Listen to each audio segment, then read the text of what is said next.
Welcome. We're back from closed session, reconvene to open session. I'll entertain a roll call, please.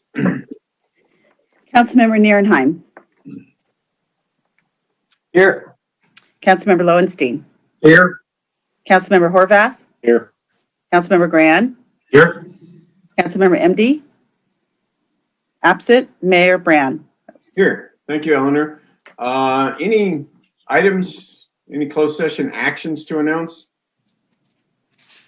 Yes, the City Council by a unanimous vote of 4-0 voted against filing a petition for review to the Supreme Court in the Better Redondo versus the City of Redondo Beach case, with Mayor Brand and Councilman Nierenheim recusing themselves from participating in that item. You said 4-0, Mike. I think you meant to say 3-0. Is that right? 4. There were 4. That'll be 4. Oh, I'm sorry. I apologize. Anything else? No. Okay, great. Thank you. With that, I'll entertain a motion to adjourn the regular meeting. So moved. Second. Okay, any objections? All right, so ordered. So now I'd like to call to order a regular meeting of the City Council. Roll call, please. Councilmember Nierenheim. Here. Councilmember Lowenstein. Here. Councilmember Horvath. Here. Councilmember Gran. Here. Councilmember MD. Absent. And Mayor Gran. Here. Okay. With that, I'll lead us. Everybody, please rise. We'll salute the flag and take a moment of silence, please. So, ready? Begin. I pledge allegiance to the flag of the United States of America and to the republic for which it stands, one nation, under God, indivisible, with liberty and justice for all.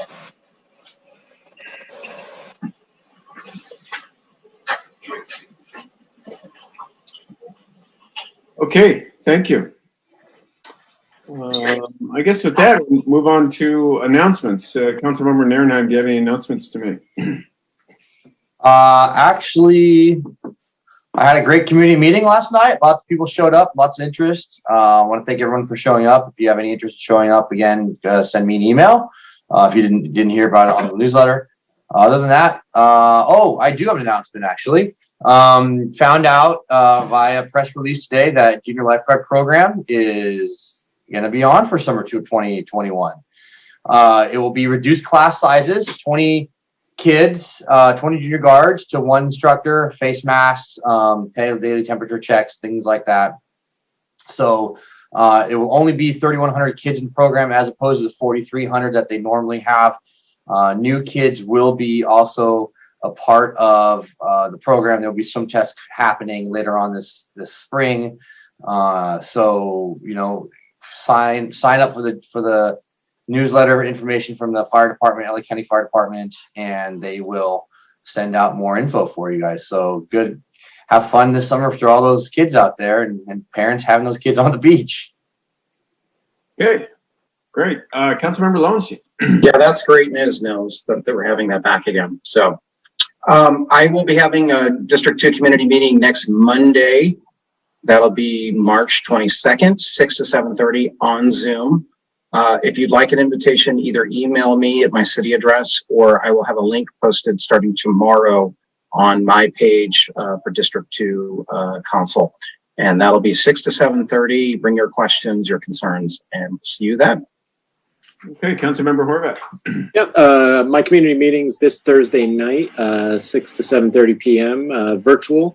You can find the link information online, and it's just going to be a public forum. Any questions, concerns, issues, no main topic, although a couple guests may pop in with some information. And then earlier in the day, last reminder, the South Bay City's Council of Governments is having their General Assembly. Intersections, it's going to be an interesting day, including lots of speakers, Chief Keith Kaufman being one of them, Lila Omora, our outreach navigator, being another, Dr. Marianne Gachet Hill. So lots of interesting people that we've seen here in and around city stuff. And that will be from 8 a.m. to 4 p.m. It's free, and you can register online. That's it. Thank you. Great. Councilmember Grant. Yes, I wanted to just say a very big thank you to Eleanor Manzano and Vicky Cronenberger and all of your teams for doing a great job in getting our election finalized. And I know that was a very huge task and very well done. And thank you very much for your professionalism in getting that done well for us all. So thank you. Yeah, thank you. The entire city clerk staff and all the people that were not in the city clerk staff now. Mm-hmm. So, Councilmember MD. This Thursday, there's going to be a program by the Redondo Beach Police Department. They're going to etch your catalytic converter. So if it does get stolen, they will be able to trace it better, and it'll help catch the thieves that are stealing the catalytic converters in our area. So it's from 10 a.m. to 2 p.m. at the Redondo Beach Annex at 200 PCH. Okay, thank you, Councilmember MD. If anybody doesn't know what she's talking about, catalytic converters are getting stolen on a regular basis, and you don't know it till you go to start your car in the morning. And they're very valuable. They've got valuable minerals that thieves are getting money for. So I guess we're etching them now to be able to track them down and catch the thieves that are stealing them, the people that are reselling them. So there you go. I might do that myself. I have a Prius. I hear they're high-profile targets. I have a great announcement. Today, our Assembly member, Al Maritsucci, along with State Senator from the Bay Area, Glazer, introduced a constitutional amendment, ACA 7, which mimics the initiative I wrote a couple of years ago that makes zoning and land use a municipal affair. So it's a big deal. It's great. It was at the urging of many people up and down the state. The state has taken a very strong position the last 3 years, really to strip local control of our housing and our zoning and where we put our residential development and how much and where. So, there's basically stripping local control, and you're starting to see the opposition really build to what Sacramento's been doing with these broad brushes. To give you an example, SB 10 is a new bill at the Senate this year, which requires cities to rezone properties for 10 residential units per acre next to a transit corridor. So that would qualify the AS site, that would qualify the SCE Edison right-of-way. It would require us, regardless, notwithstanding any locally approved initiative to require a vote. That would be our chapter 27 of our city charter. So it's a repeat of SB 902 from last year, which was pulled because it was unconstitutional, but it's back. And they're going to keep coming back, and that's just an example. SB 9 is a repeat of SB 1120 last year, which failed on a technicality, which rezones all single-family residences to allow as much as 6 units on a single-family lot. So, the cities are figuring all this out and had enough, and this amendment would amend the Constitution to make zoning and land use a municipal affair. It would amend the Constitution and require a public vote, so to be continued. But kudos to our Assembly member Maritsucci. He's really out front on this, trying to get our senator to join in, Senator Ben Allen. So as things goes on, you'll hear more about this and encouraging our state representatives to oppose these bills and support this. So to be continued for sure. In fact, we're talking about to some extent tonight their general plan update. All right, with that, we'll move on to our regular agenda. I'll ask for a motion to approve the order of agenda or change the order of agenda. Is there any thoughts on the order of our agenda? Motion to approve. Second that. Okay, was that Councilmember Horvath made a motion to approve and seconded by Councilmember Narenheim? I'll do a roll call vote, I guess. Councilmember Narenheim? Aye. Councilmember Lowenstein? Aye. Councilmember Horvath? Aye. Councilmember Grand? Aye. And Councilmember MD? Aye.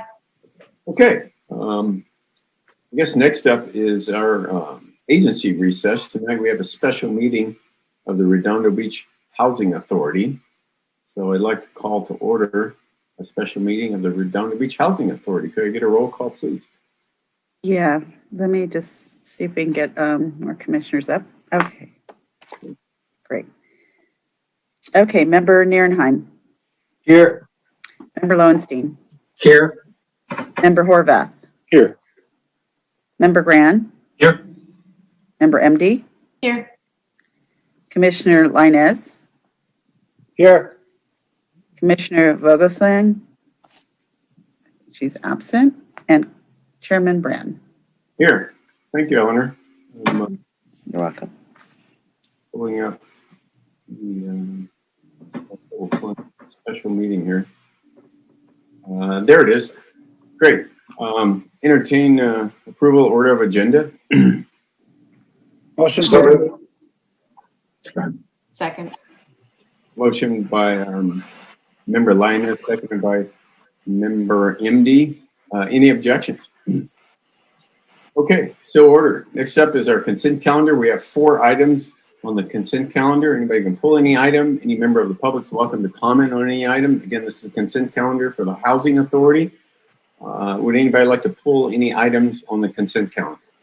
Mayor, I just wanted to note that there was a blue folder item for this item F1 for the C4. The title was corrected. So just so you know, I think everybody received it. And then it's also on the web. And I noticed it wasn't. Do we need a motion to admit that to the record? Yes, please. Okay. Motion to receive. File. There, second? Second. Okay, motion by Councilmember Horvath, second by or I should say Member Lowenstein. Any objections? Okay, so ordered. So moving on to the consent calendar. Again, there are 4 items. Anybody can pull any item. Public welcome to comment on any item. Otherwise, we'll be approving these all at once. So anybody like to pull any item? Are there any comments from the public on any item on the Housing Authority consent calendar? Okay, with that, I guess I'll entertain a motion to approve the consent calendar. I'll approve this consent calendar. I do just want to say that for the people at home that are watching on what this is this is how we get affordable housing in Redondo Beach. And we have to approve when a affordable house goes for sale and still has to be able to be sold in the same income category. In this case, it's a moderate income category. And that's how we can keep things affordable. I know a lot of people have asked questions about that and how do we mandate affordable housing, and this is how it is. And it's part of the introduction of the zoning that we're going to be doing, hope to do anyway, on the 20% inclusionary housing policy that we're going to look forward to. Yeah, and it's a great point. And also that, you don't get to buy an affordable housing unit and then flip it for market rate. This is how we track that, and this is how we prevent that from happening. And I'm sorry, did I move to approve consent calendar? No, but you just did. Is there a second? Second.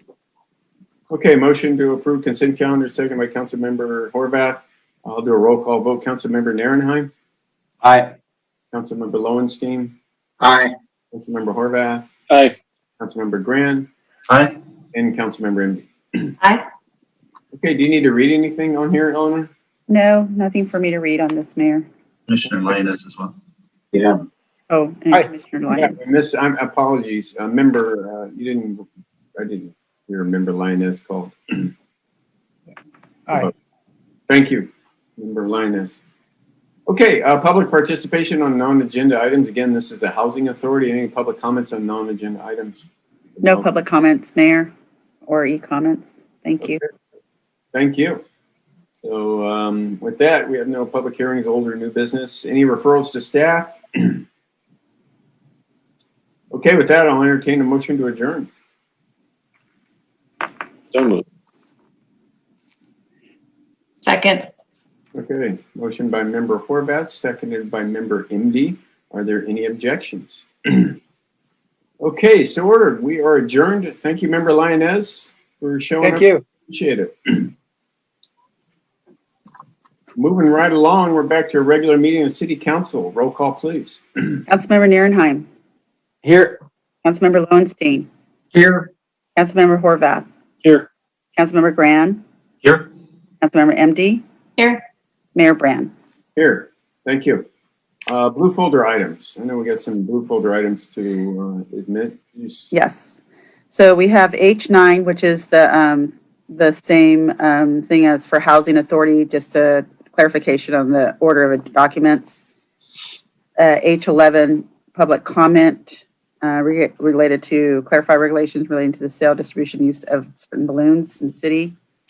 H13 is to adopt the resolution related to the election results for March 2nd, with also included with the staff report. M1, revised letter and public comments related to recirculated notice of preparation for the Metro C line extension.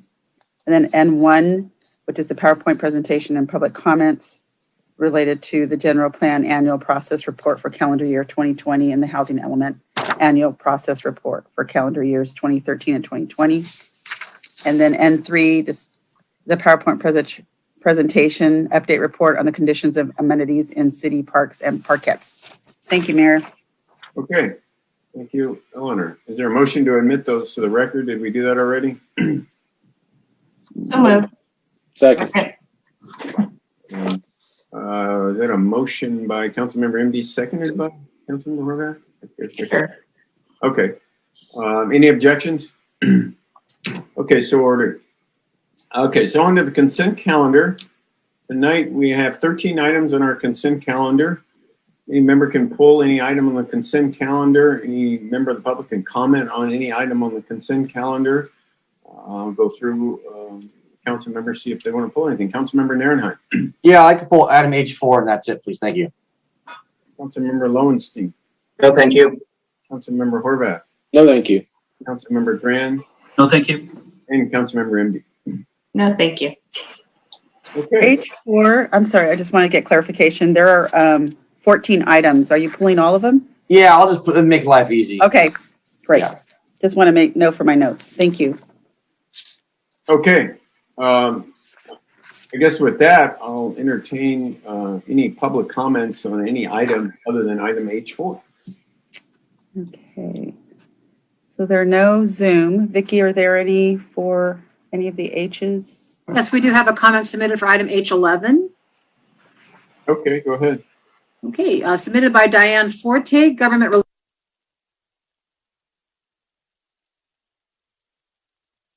where we outlined our support of the passage of this ordinance due to public safety, outages on the rise, and to protect residences and businesses from balloon-related outages. I am sharing Mylar balloon-specific data related to Redondo Beach. The data on Mylar balloon-caused outages in Redondo Beach is as follows: 6 outages in 2019, 6 outages in 2020, and 1 year-to-date 2021, for a total of 88. 501 customer minutes of interruption. I think I meant 88,501 customer minutes of interruption. For these reasons, we encourage the yay vote on item H11. Thank you, Diane Forte. That concludes comments under consent. Great, I'll entertain a motion then to approve consent calendar except for item H4.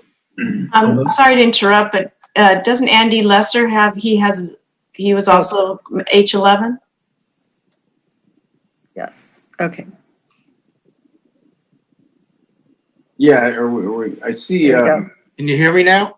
Yes. Yeah, we hear you. Go right Oh, ahead. good, okay. I didn't see his hand. Yeah, just in addition, supporting banning the Mylar balloons. It's not only a matter of outage and power interruption, but there are also surges associated. And these outages can cause tens of thousands of dollars of electronics and other damages. So they really shouldn't be allowed in the city because you can't trust people not to release them. And as far as releasing other balloons, that I think that's it, part of the ordinance that would be illegal also. But just having the Mylar balloons, spotted would be hopefully enough to head off the release of any of them. So I support H11. Thank you. Okay, thank you. It's my first Zoom meeting participation with my brand new webcam, so I'm very excited about this. Well, you've got to turn on your video though. We can't see you. I haven't seen where to do that. Well, next time it's on the lower left. It's probably read out, but that's okay. I'll find it. Thank you, Bill. Thank you. And congratulations on your wins. You too, Nils. You too, Todd. Thank you. That's it. Any more comments, Eleanor, on No more comments. items? No. Okay, with that, I will entertain a motion to approve all consent calendar items other than H4. Move to accept all but H4. Second. Okay, motion by Councilmember Grand, seconded by Councilmember Horvath. I'll do a roll call vote. Councilmember Narenheim? Aye. Councilmember Lowenstein? Aye. Councilmember Grand? Aye. Horvath? Aye. And Councilmember Imby. Aye. Need to read a couple things, Eleanor? Yes. H11, introduced by title only, ordinance number 3213-21, an ordinance of the City Council, City of Redondo Beach, California, amending Municipal Code Title 5, Chapter 10, Section 5-10.05 to clarify regulations regarding the sale, distribution, and use of certain balloons in the City of Redondo Beach for introduction and first reading. H13, adopt by only resolution number CC-2103, a resolution of the City Council, City of Redondo Beach, California, reciting the facts of the general municipal election held on Tuesday, March 2nd, 2021, declaring the results and such other matters as provided by law. Thank you. Okay. Thank you, Eleanor. Item H4, Councilmember Narenheim. Thank you, Mayor Brand. So item H4, there was a bunch of checks in here. Basically, there's a lot of checks going on the Riviera Village for the garden, parquet, and some of them for like Soul Fitness and Creme de la Crepe, Study Hut, places like that. I wanted to know from, I believe it's going to be Marnie, how much money is left over, and is this what pot is this from? Is this the state CDBG state funds or the CDBG federal funds? This is from the CDBG funds, and tonight we have with us Joyce Lee of Michael Baker International, and they're helping us administer these grants, and so she has those statistics on the remaining funds for us. I see you on, Joyce. Did you want to make a couple comments or? Yes. Hello. Thank you for having me today. Thanks for joining. Of course. For the numbers, for the total remaining, we have collectively $84,056.78 in change. If we do break it down by the 3 separate programs that we have allocated different amounts for, under citywide, we have remaining. Under Artesia Aviation Corridor, we do have $13,914 with 14 cents in change. And under Riviera Village, we have $32,000 left over. Well, that's good to know. Anything else, Councilmember Narenheim? $32,000 left over for Riviera Village. Okay. Okay, awesome. Thank you very much. Thank you. Can I ask you, Joyce or Marnie, are there applications pending to? Yes, we do currently have 4 applications pending. One has a breakdown, one in citywide. We have 2 pending in Artesia Aviation and 1 more for Riviera Village. Okay. So, well, it sounds like we're going to have some money left over for now. Okay. People apply. Perfect. Okay. Thank you. I'll make a motion to approve item H4. Okay. All right. Motion by Councilmember Narenheim, second by Councilmember Horvath. So I'll do a roll call vote. Councilmember Narenheim. Aye. Councilmember Lowenstein. Aye. Councilmember Horvath. Aye. Councilmember Grand. Aye. And Councilmember Indy. Aye. Mayor, for the record, I have no comments from the public on that one. Yeah, sorry, I didn't ask. And you don't need to read anything, correct? No, Mayor. Okay, great. Moving on to public participation on non-agenda items. This is the opportunity for the public to speak about any item that is not already on our agenda. Everyone has 3 minutes, normally limited to 30 minutes. So let's get started. Eleanor, do you have any comments on non-agenda items? Yes. Okay, let's see. Let's go with them. Okay, Zaino Baji Jr. Right. Howdy, members of the City Council and Mr. Mayor. First, I want to extend sincere thanks and gratitude to Councilmember Gran, both for the respectful way in which he ran his reelection campaign and the respectful way in which he graciously accepted the results of the election process. Thank you, Mr. Gran. And as I've told him and the North Redondo business organization, I will always welcome his ideas to advance North Redondo when I start serving on the council. Second, I wanted to issue a critique to the city attorney, Mr. Webb. Election Code Section 54952.2 renders a person who is elected to city council, point one, the equivalent of somebody who is sworn in as a city council member, and requires me as an elected but not yet sworn in person to comply with the Brown Act. But after Election Day, nobody sent me the Brown Act except for Mr. Narenheim. You should be doing that.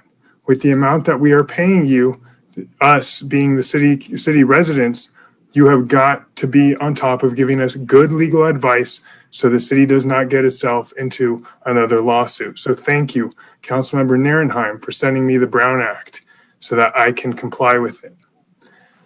Third, this comment's directed to Miss MD. In your emails during the campaign, you falsely stated that if I were elected, the residents could say goodbye to their fire department. This makes it challenging when I have my first conversation with the city manager when city staff has taken an opinion or belief as to what I'm going to do when I've said no such thing. Please, so this is my message to everybody in the city staff and city manager's office. Please do not believe what you heard in the campaigns unless you heard it from me about me. Otherwise, I am happy to answer any city staff questions about what my hopes are, what my campaign promises were, and what I'm going to do to try to better North Redondo. All right? The false facts have got to stop now. Thank you. Okay, next comment on non-agenda items, Ellen? Yeah, Andrew Lesser. Hey, Andy. You can see me now? No? No? Yeah. No. Okay, don't worry about it.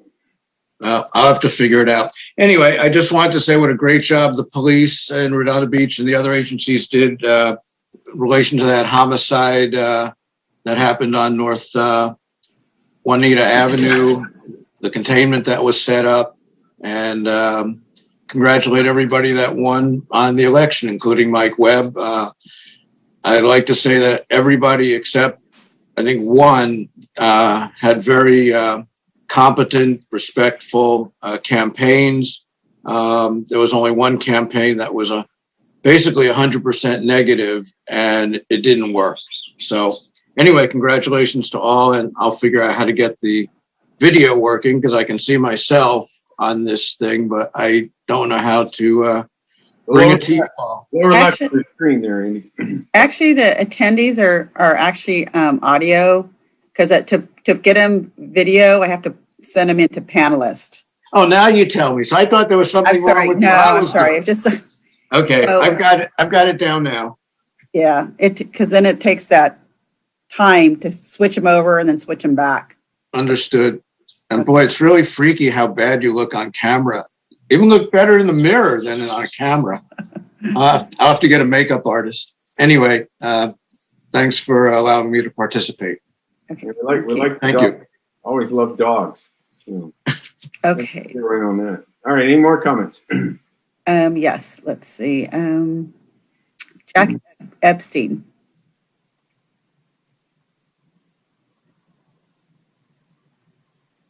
These things are new to me. There you go.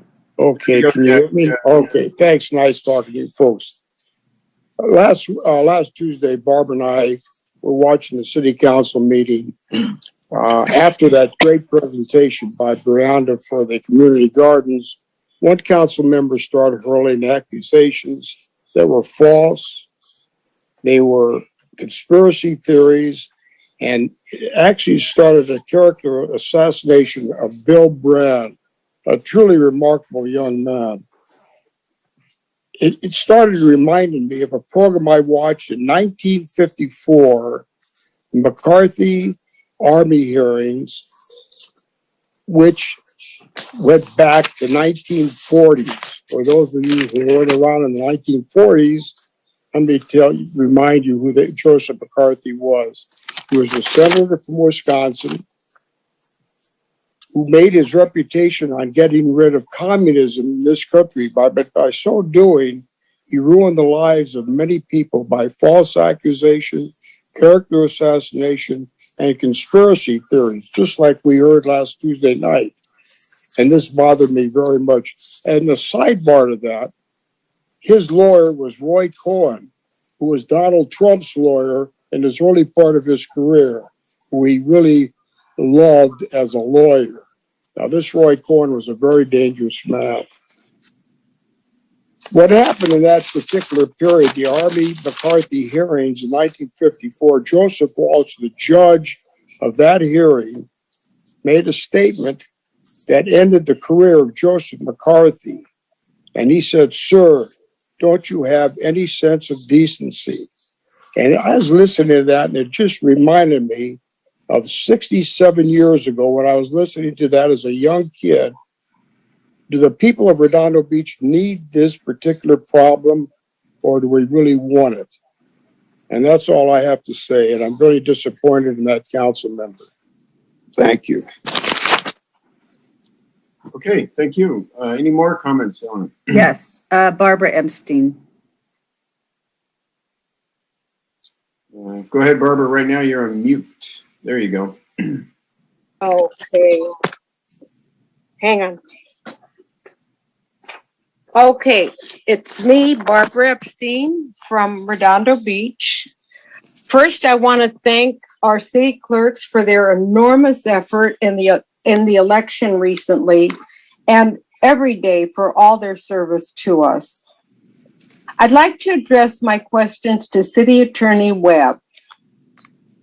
Mr. Webb, I was pleased to hear that you teach constitutional law. That was my favorite subject when I went back to college the last time. I have a question concerning last week's council agenda N3, the community garden request for establishing a community garden on Redondo Beach public land. When you witnessed Councilwoman MD's demand that the South Bay Parkland Conservancy be separated from its partner, the Redondo Beach Community Gardens Committee, as a condition of approving the Gardens Committee request to establish a garden site last week, did her demand raise any constitutional flags for you?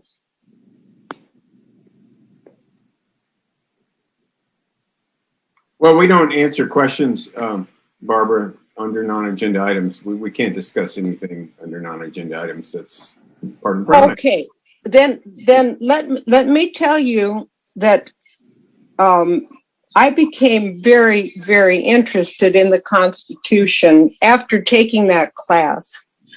And the reason I had to take the class was in order to fulfill my obligation to the children of the state of California as a public school teacher.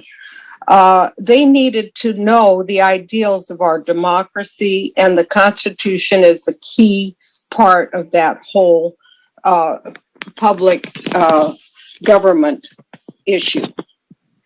So since Mr. Webb cannot answer, let me ask you to look up the protections of the First Amendment under the Constitution, and look for the First Amendment, look for Bill of Rights, look to right of free association.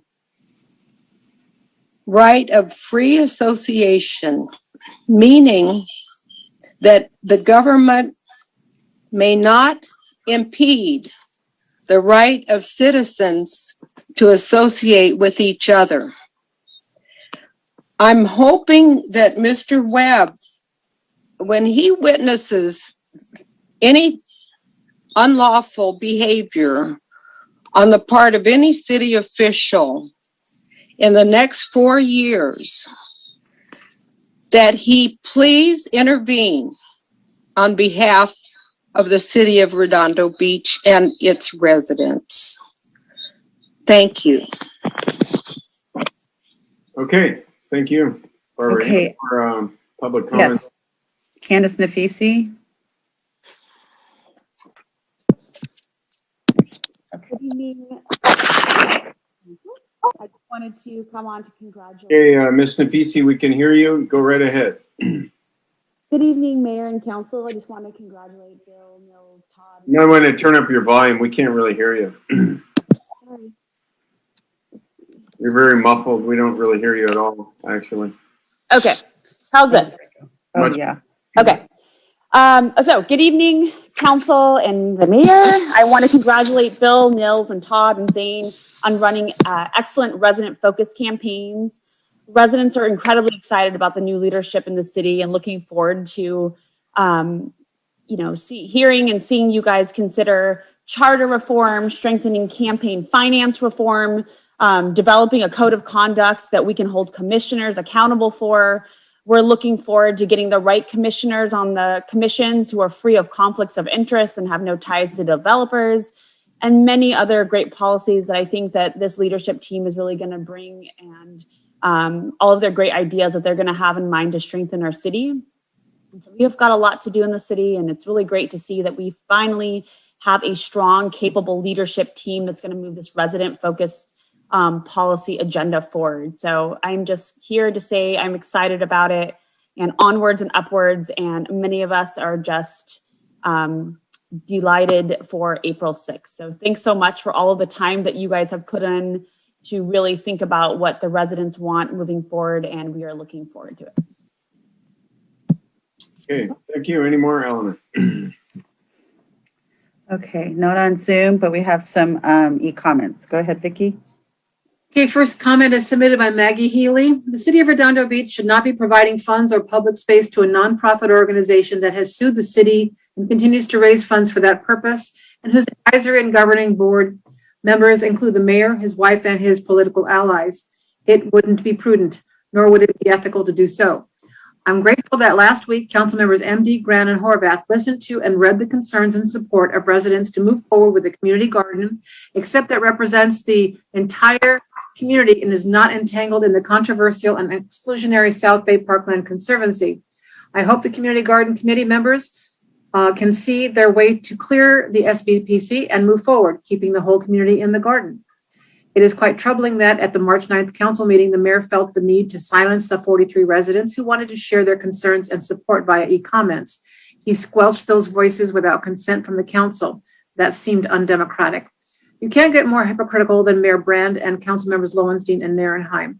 They have vehemently complained about and politicized the Chamber of Commerce, Bureau, and other legitimate nonprofits whose members have given us so many worthwhile community projects and events, thousands and thousands of volunteer hours, and given back so much to our city. And those organizations, unlike their conservancy, never dreamed of suing us. The second comment is submitted by Eugene Solomon. Last week, city council members besmirched the work and reputation of the hardworking volunteers of the South Bay Parkland Conservancy. One council member diminishing the work and credentials of board member Deidre Brand completely discounted Deidre's professional career, education, and accomplishments in the public. My apologies. Excuse me, I lost my place. Let me start that sentence, I apologize. One council member diminishing the work and credentials of board member Deidre Brand, completely discounting Deidre's professional career, education, and accomplishments in the public and private sector was particularly galling. Mr. Horvath attempted to compare this argument with discussion of the Redondo Chamber. They do not compare in any way. The Chamber PAC spent $28,000 to support Mr. Horvath.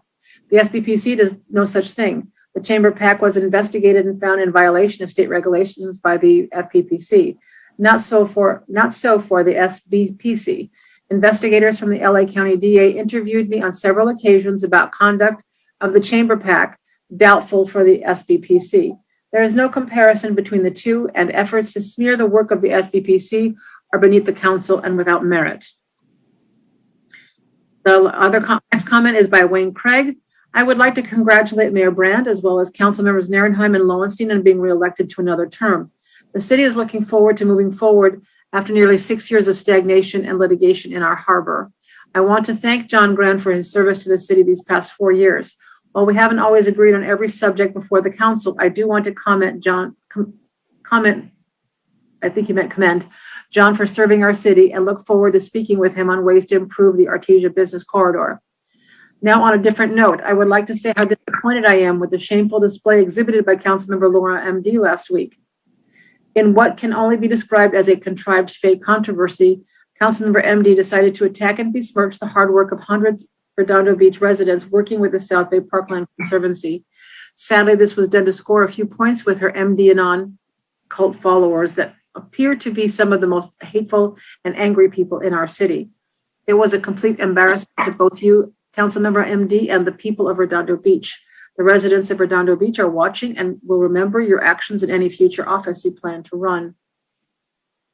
Submitted by Leslie Campeggi. Congratulations, Redondo. Mayor Brand and council members Nierenheim and Lowenstein were reelected. Obagi was newly elected as council member. For the first time in 20 years, the council majority will not be Chamber of Commerce groomed partisans, a huge victory for the people of Redondo Beach. Sadly, a minority continue smear tactics, particularly towards the mayor, as Ms. Healy does again tonight. At the 3/9/21 City Council meeting, a handful, not 43 as Ms. Healy would like people to believe, in verbatim lockstep with Councilmember MD, falsely stated that the South Bay Parkland Conservancy donated to Brand's 2017 campaign, pays for his website, and sued the city. None of this is correct. Brand created his website when he founded SBPC, always personally paying those fees. SBPC repaid a loan to Brand 2017. SBPC helped fundraise for a successful, apolitical, citizen-backed lawsuit against the city to protect public parks, Seaside Lagoon, Moonstone, and Zoolager parks, entirely consistent with its mission. MD purposefully misconstrued data, manufacturing falsehoods to deny SBPC being a city partner for community gardens after SBPC helped the city qualify for grant monies, planted vegetation, and helps maintain Wilderness Park, sponsors other programs, all with volunteers and monies raised through their own efforts. Brand's non-supporters incredulously continue to imply impropriety. Now it's because his wife is on the board of this all-volunteer nonprofit group. No impropriety exists. It's appalling to see a council member stir the pot this way, inciting others to do the same. Mercifully, MD will no longer be able to block progress or the will of the people as a result of the election. Thank you, Redondo voters. Special shout out to District 4. I'm going to refresh my screen really quick to make sure we don't have any additional comments. And we do have another one. Submitted by Lepsa Smith. I am beyond ecstatic about the future of Redondo Beach. Congratulations, Mr. Councilmember-elect Obagi. Mr. Councilmember-elect Obagi-elect. Don't let the haters bring you down. The future is bright. Only the shills remain sweeping up the broken glass and complain about a nonprofit that plants plants. Perhaps they can learn from potted plants. The rest of us are building a new Redondo, especially those of us in North Redondo, that will see positive change, not just a name change. Congrats, Councilmember Nierenheim, Lowenstein, and Mayor Brand for your second terms. Wish you the best. You have all had resounding wins. That concludes comments from the public on non-agenda items. Okay. Thank you, Vicki, for that. You're welcome. There's one more from Brianna Egan. As the chair of the Redondo Beach Community Garden Committee, I was dismayed to see the project that we had worked on for the past 7 months and the diligence, research, and planning we have worked on get caught in the web of politics and accusations. Gardens are healing places for all, and I would hope that a community garden would usher in a new era for Redondo Beach. I look forward to moving forward on our work and to be included in future discussions and planning with the city. I will also share that this is not something we should be territorial with. Let's cultivate a mindset of abundance and understanding that the earth provides for us. Remember that we would start with at least one pilot garden and then hope to expand throughout North and South Redondo. Over the past weeks, they have shared that they just want to move forward with building a garden. And this will remain the focus of our work as we move forward. Thank you. That's it. Okay, thank you very much for all that. Moving right along, on to a public hearing from, actually it's not a public hearing, it's just items continued from previous agendas. We have two items because our meeting went so long last time that we've continued. The first one is possible action discussing regarding the submittal of City of Redondo Beach written comments in response to the revised and recirculated notice of preparation for the Metro Green Line extension. So with that, I guess I'll turn it over to Brandy Forbes. Brandy. Yeah, thank you, Mayor and Council. This is a continuation of our discussion of this item from last week. If you recall, the City Council had reviewed the draft letter to LA Metro regarding the revised and recirculated notice of preparation, or an NOP, for the proposed Metro C Line Green extension to Torrance project.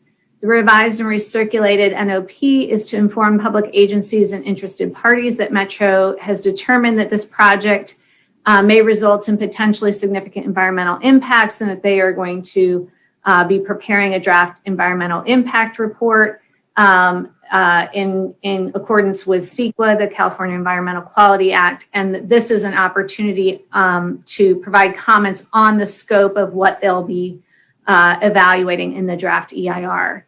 As we discussed last week, comments on the scope draft EIR were originally due March 15th, but they were extended to March 29th. And so we went ahead and carried this item for tonight. At the meeting last week, Council made recommended changes to the draft letter. Those revisions included providing more details from the city's July 18th, 2018 letter, addressing the various gas pipelines and concerns with safety from vibration and other impacts, describing concerns in more detail about noise impacts on neighboring property owners, noting the interest to maintain the parking at the existing Metro stop in Redondo Beach, and listing other transportation impacts to children that are accessing the schools in the area. A draft letter was provided in the agenda packet and has since been updated with additional detail and a focus on a preferred option. And that was information that Mayor Brand had provided. And that version was in the blue folder item. That blue folder version focused the letter more on the environmental concerns and the preferred alignment. And then we also then moved the planning and entitlement information as an attachment. So that's still in there. It would just be as an attachment since that's not specifically environmental impacts. The letter, like I said, is due March 29th. So, please let me know if there are additional revisions you'd like to make to the letter. And do note that all the comments that are in the letter will be evaluated for that draft EIR scope. So anything that's in the letter, they have to go through and look at each individual comment from the letter to include in evaluating if that meets the criteria for being included in the scope. So with that, I'll turn it over for discussion. And Mayor, if you wanted to talk at all about the revisions in the blue folder item. Yeah, thanks for that, Brandy. I got comments from the residents, Sally Osborne, Nikki Mitchell. I live along the corridor there in the right-of-way, other residents. So just made some amendments to it, included in the blue folder. I think if you look at Torrance, City of Torrance's comments, they come out very strongly in favor of a particular route alternative, which runs through the backyards of 200 residents in Redondo Beach. So I thought it was important for the city to state their preference as well. That's the main change. But let me, just to educate people, Brandy, I mean, the next step, obviously this is just comments to the notice of preparation. What happens next at Metro as they do the environmental report? What's the timeline and what do you expect to see? So Metro will then prepare that draft EIR. I'm not quite sure how long that'll take. That's typically several months. And then once they do finalize the EIR, they will provide, it's a required, I believe, 45-day comment period, but typically with something larger like this in public agencies, and especially with COVID, we've seen extended timelines on the comments on the draft EIR itself. But this right now is providing the comments on what they'll review or consider in the draft EIR scope. Great. It would be great to, whoever makes a motion to also request MTA to come out and explain more in detail what's being proposed, what they're studying, what the operation plan is, that sort of thing, so that everybody get a better feel for what this is about. Because it's been going on for years, and it's a big deal, and it's a great opportunity, I think, to have Metro come in at some point in the next few months to explain what's going on. So when the draft EIR comes out, people will be more prepared to comment on the draft EIR. So, yeah, with that, Councilmember Narenheim. Thank you, Mayor Brand. So a couple of questions on here. Yeah, I totally support the idea of the MTA doing a presentation, because this is a very, very important long-term project that's going to be with us essentially forever. So I was going through the letter, and I want to know, does it explicitly say that we support the study to go down Hawthorne Boulevard? That in there? It's in there. It's a preferred. We state our preference for the route down Hawthorne Boulevard. Okay. Yeah. And then we support the we oppose the row. Obviously, that's in there. And then the alternative one, right of way, and then right of way, including either the elevated or the completely below ground portion. Right. I didn't see that in there. The version. They don't have the version in there, do they? Or they're going to plan on doing that, studying that? It's expressed that they were showing a preference for going down the right of way without trenching it. Yeah, I don't want to go. Yeah, I mean, that's in there. Yeah, I mean the elevated, the option on Hawthorne Boulevard. How do they plan on doing it? Did we express that in this letter? I didn't really get that on this letter. Yeah, the elevated option is preferred. Yeah. Okay. I would make a. I got some hands up, so before I make a motion for the blue folder item on this, I'll wait for everyone to speak and then the public comment on this as well. Okay, Councilmember MD. I have a question on the blue folder letter. It says in the very beginning that the property values have gone down. Is there actual proof of that? I think if you talk to the residents, they'll tell you that. But yeah, in advance with the talk of the right of way, so being used as a regular Metro rail line. I just haven't seen any evidence of housing prices, any kind of housing values going down, even in that area. I haven't witnessed any of that. So that's why I'm hesitant for us to make those kind of statements. And let me explain why. Not that I don't believe it's true. But if you really researched it, I hesitant to do anecdotal data on that, because it could be a basis to dismiss the rest of the letter. And the rest of the letter is very important. And I don't want to have some kind of comment in there that we just assuming that the housing prices have gone down. And further, the Metro has pointed time and time again that properties that are next to a Metro station have actually gone up, not down. So I don't want to have our letter dismissed because of something that's anecdotal versus actual proof that that's happened. That's all. Yeah, I get that. And I don't think any property values have gone down anywhere, right? I think they would argue that they've gone up less than they would have. So, but yeah, I mean, the point's well taken. It's basically anecdotal from the residents that I guess if it was reworded, so they haven't increased as much as they could have, because I don't think any property values have gone down anywhere next to Metro Line or anything else for that matter. So, I mean, it says it in the line before that says drastic changes to many environmental factors that will affect their quality of life and their value of their property, and just leave that last line out. You don't have to further it. It just, because you are mentioning the value of their property. And so leave which line out? Under alternative 1, Metro right of way, if you were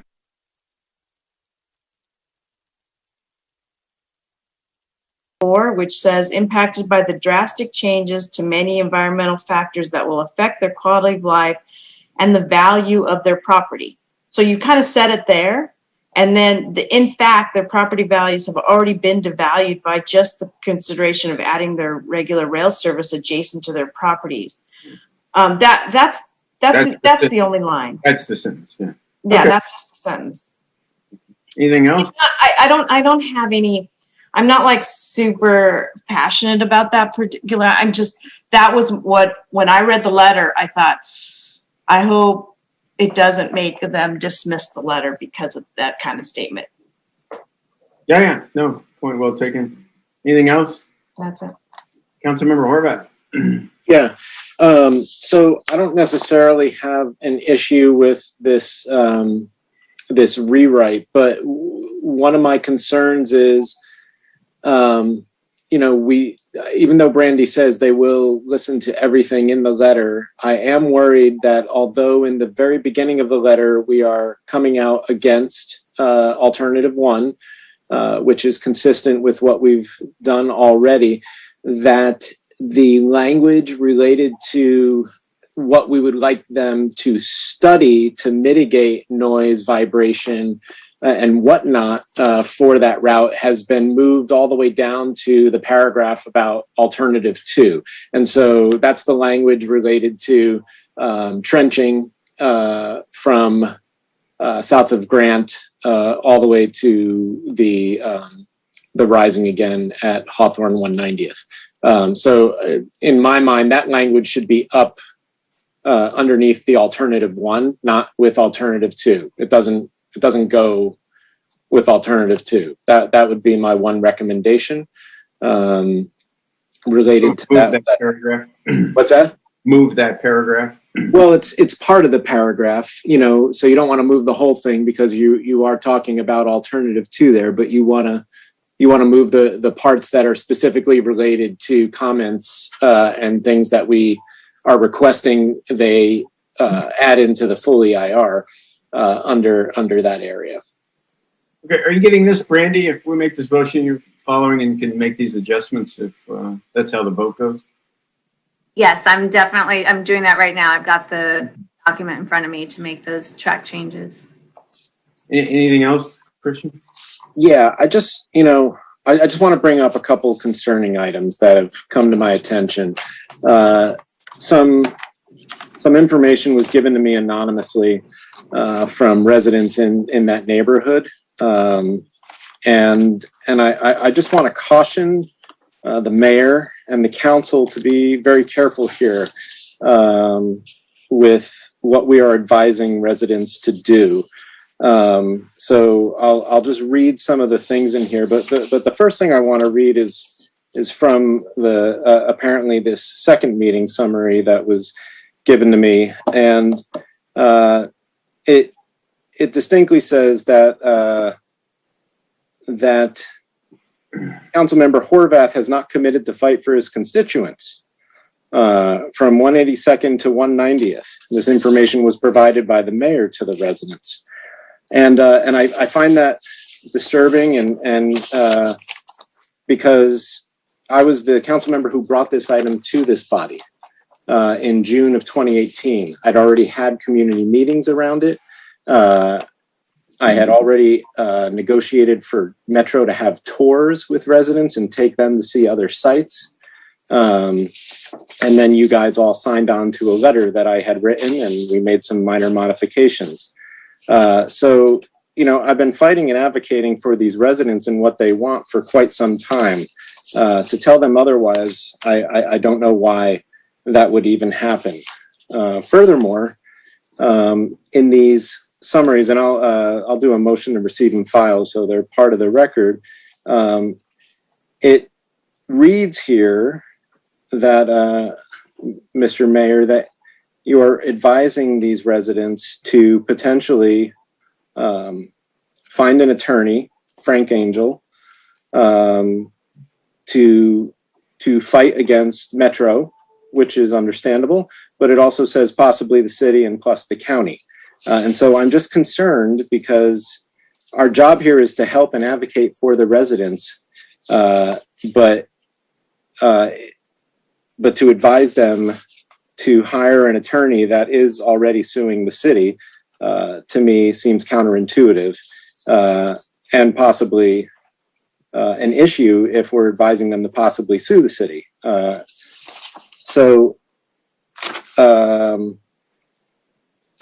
would just recommend we tread lightly. We talk to our representatives. We continue to talk to Supervisor Hahn and Mayor Butts and any of the other Metro board members who ultimately make this decision. And we continue to advocate as vehemently as we can for what the residents want.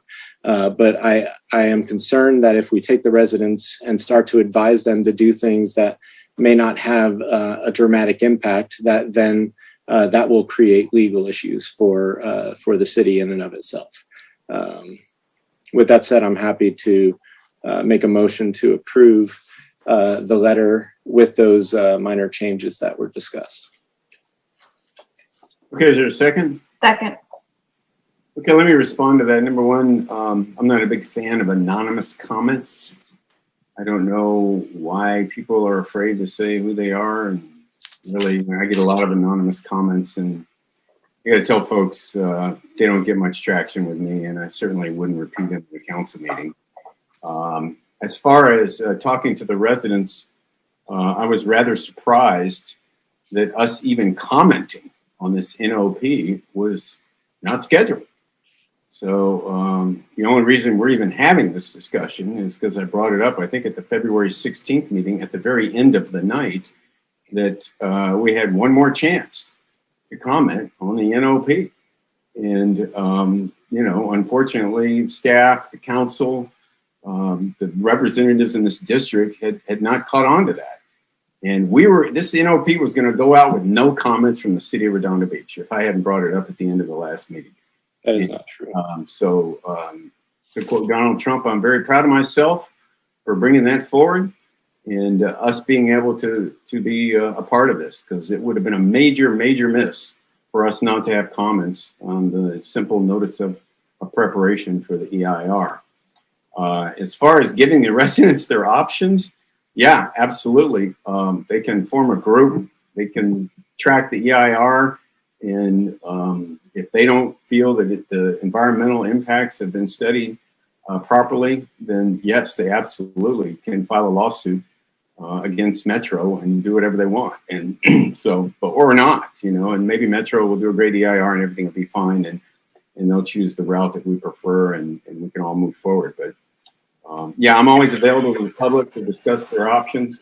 The people and the residents in that area are extremely concerned, and I was extremely concerned that we weren't even commenting on the NOP. So yeah, and I will continue to advise the residents on what their options are and to work with the city, and we comment and we track and closely pay attention to the coming up draft EIR and be making comments. So, but yeah, that's what this is, folks. It's a notice of preparation, making comments, and I'm glad we are as well. So with that, let's go to the public. Are there any public comments on this issue? Got a motion and a second on the floor to accept the blue folder item minus those two, or deleting one sentence and moving another one. Yes, we have Holly Osborne.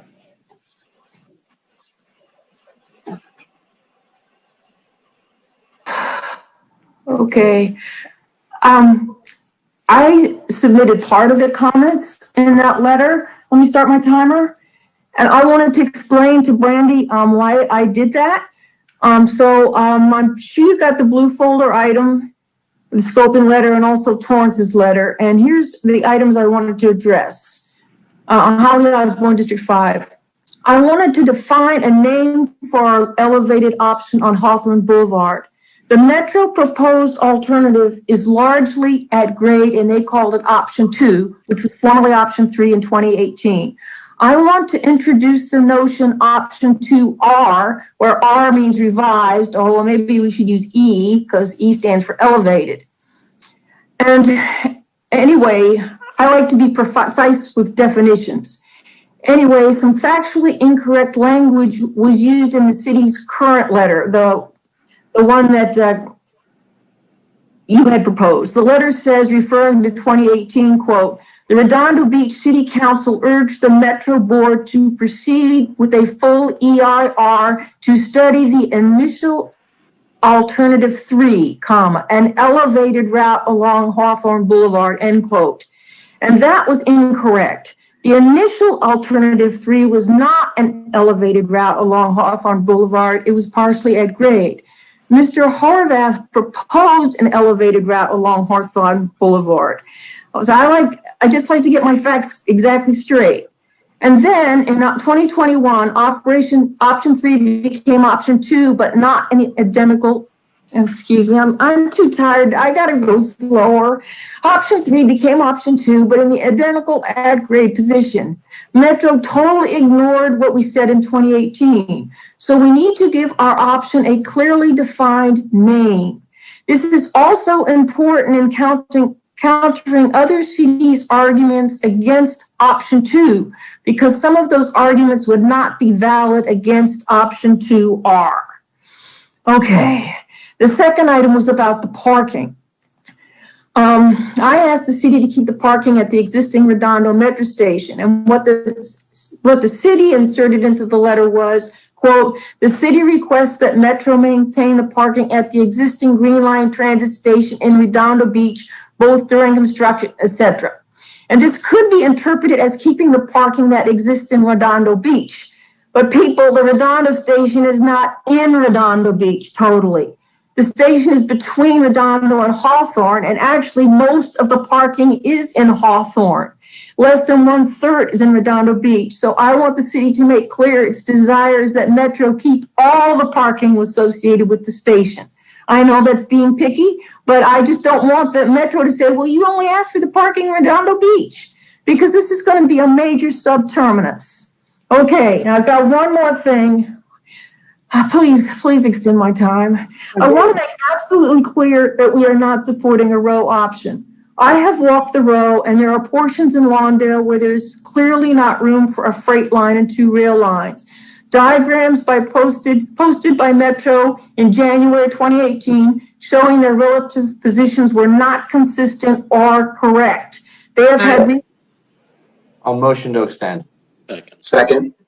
They have had recent meetings with BNSF. I have asked for those diagrams from Metro. No reply. I asked our city engineer if we have the diagrams. He says no. I have asked at Lawndale, have they received diagrams? The answer is no. I believe the reason for the no reply is because Metro realizes there is no room and plans to condemn property or backyards or operate so close to backyards it would be intolerable if people knew, both in Redondo and Lawndale. So I submitted Torrance's letter to you because one thing Torrance does is write clearly. They are clear in which option they support and which one they do not, and I believe Redondo Beach should be the same.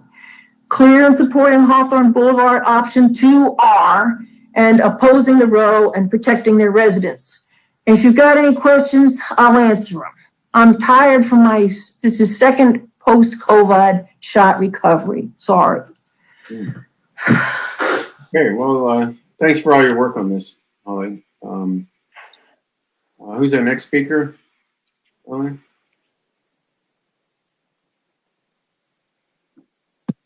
Good evening, Mayor and Council. This is Candace Nafisi, District 3. Again, can't hear you. Oh, okay. Is this better? Yes. Okay. Good evening, Mayor and Council. This is Candace Nafisi from District 3. I just want to say I second what Holly just said. I mean, pretty much down to the T.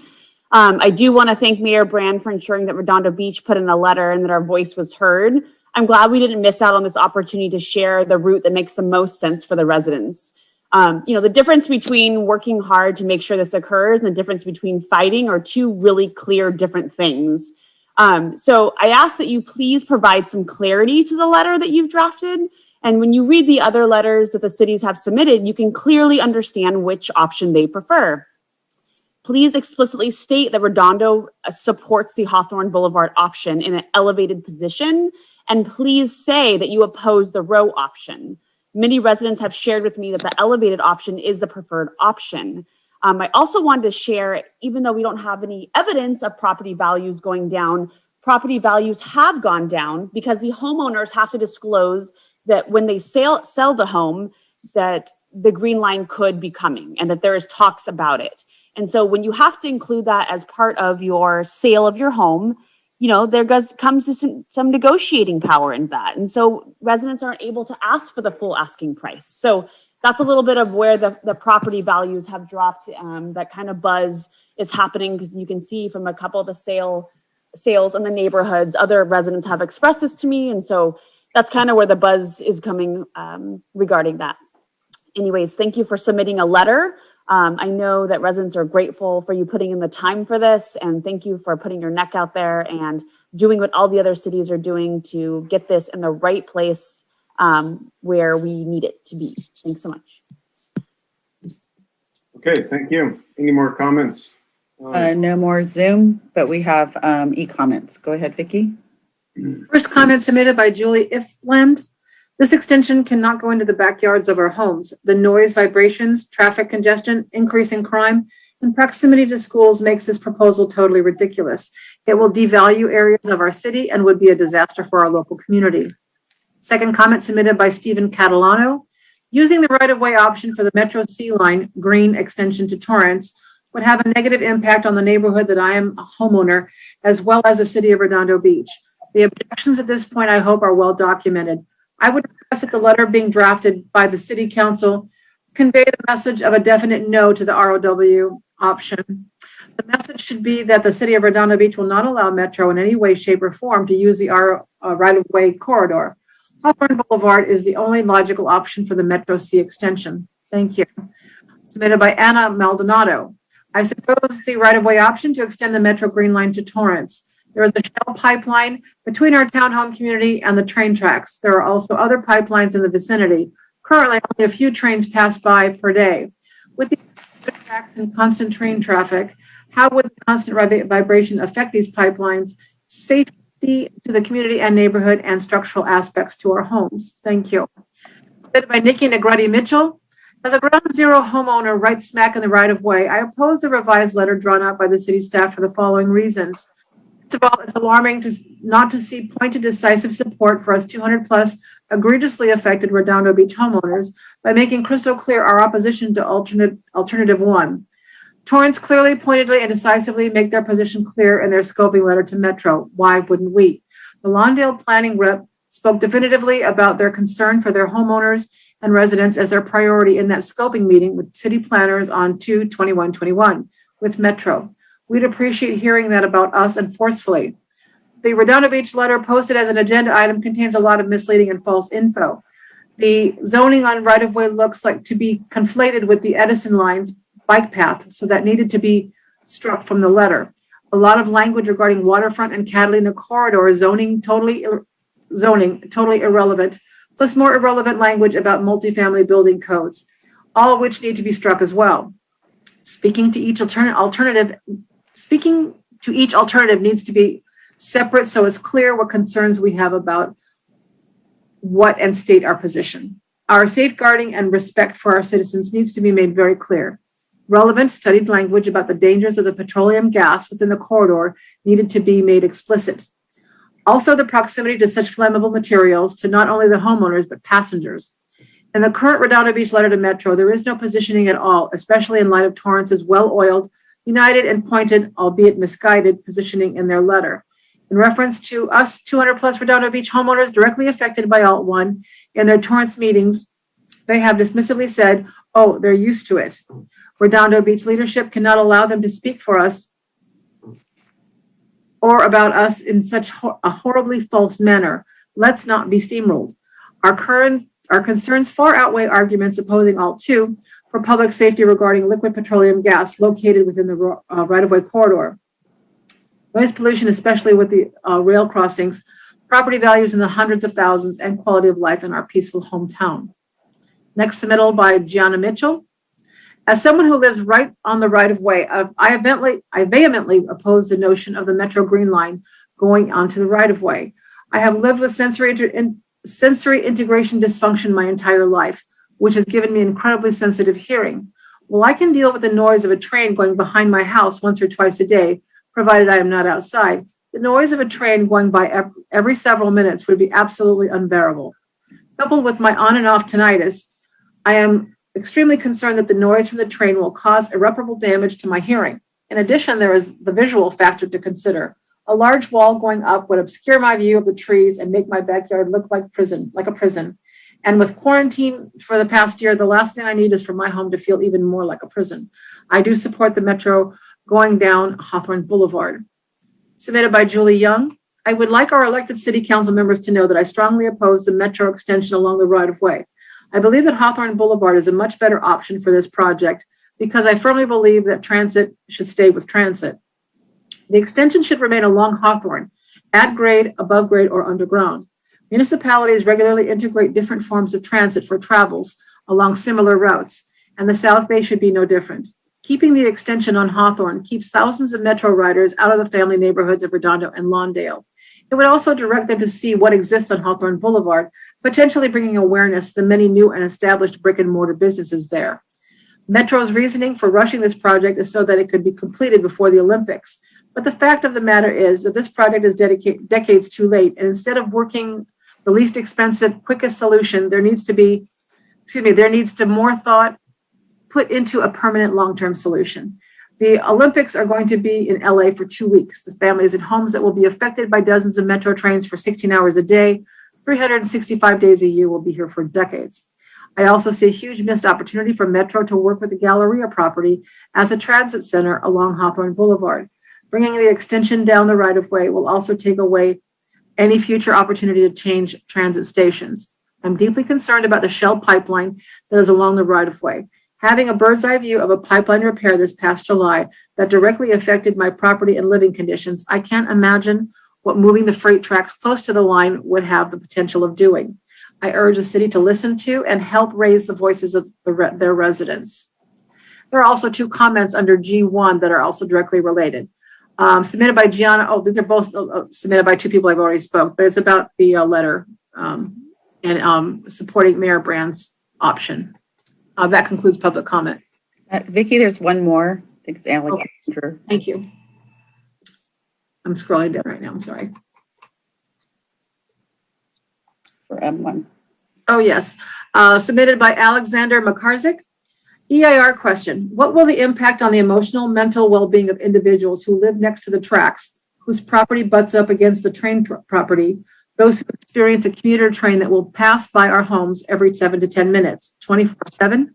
Some homes would be within 50 feet of the Green Line commuter train. Redondo Beach is about 70 homes, and in Lawndale, nearly 200 homes that flank the train property. Think about this a minute. Your home, for years a quiet and peaceful place, and then the interruption of a commuter train every 7 minutes, day or night, announcing its arrival. This arrival would happen 8 times an hour, and that would be 192 times in a 24-hour period. It would take away the peace I have enjoyed in my quiet neighborhood. I see my house as a refuge, a place away from my busy workday.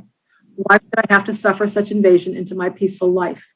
This can be avoided if Alt 2 Hawthorne Boulevard Business District is chosen and not Alt number 1 near the neighborhood homes. This is public comment on this item. Okay, thank you. There's one more, Mayor. Wayne Craig, California law requires that a shelter seller disclose all facts that could negatively impact property value. The fact this is being disclosed by all sellers in the immediate area clearly indicates property values will be negatively impacted. That's it. Thank you, Mayor. Okay, thank you. Councilmember Horvath, seems like real quick. I just want to, I'd like to amend my motion And in doing so, I'd like to move to the top of the letter what we want, which is an elevated alignment.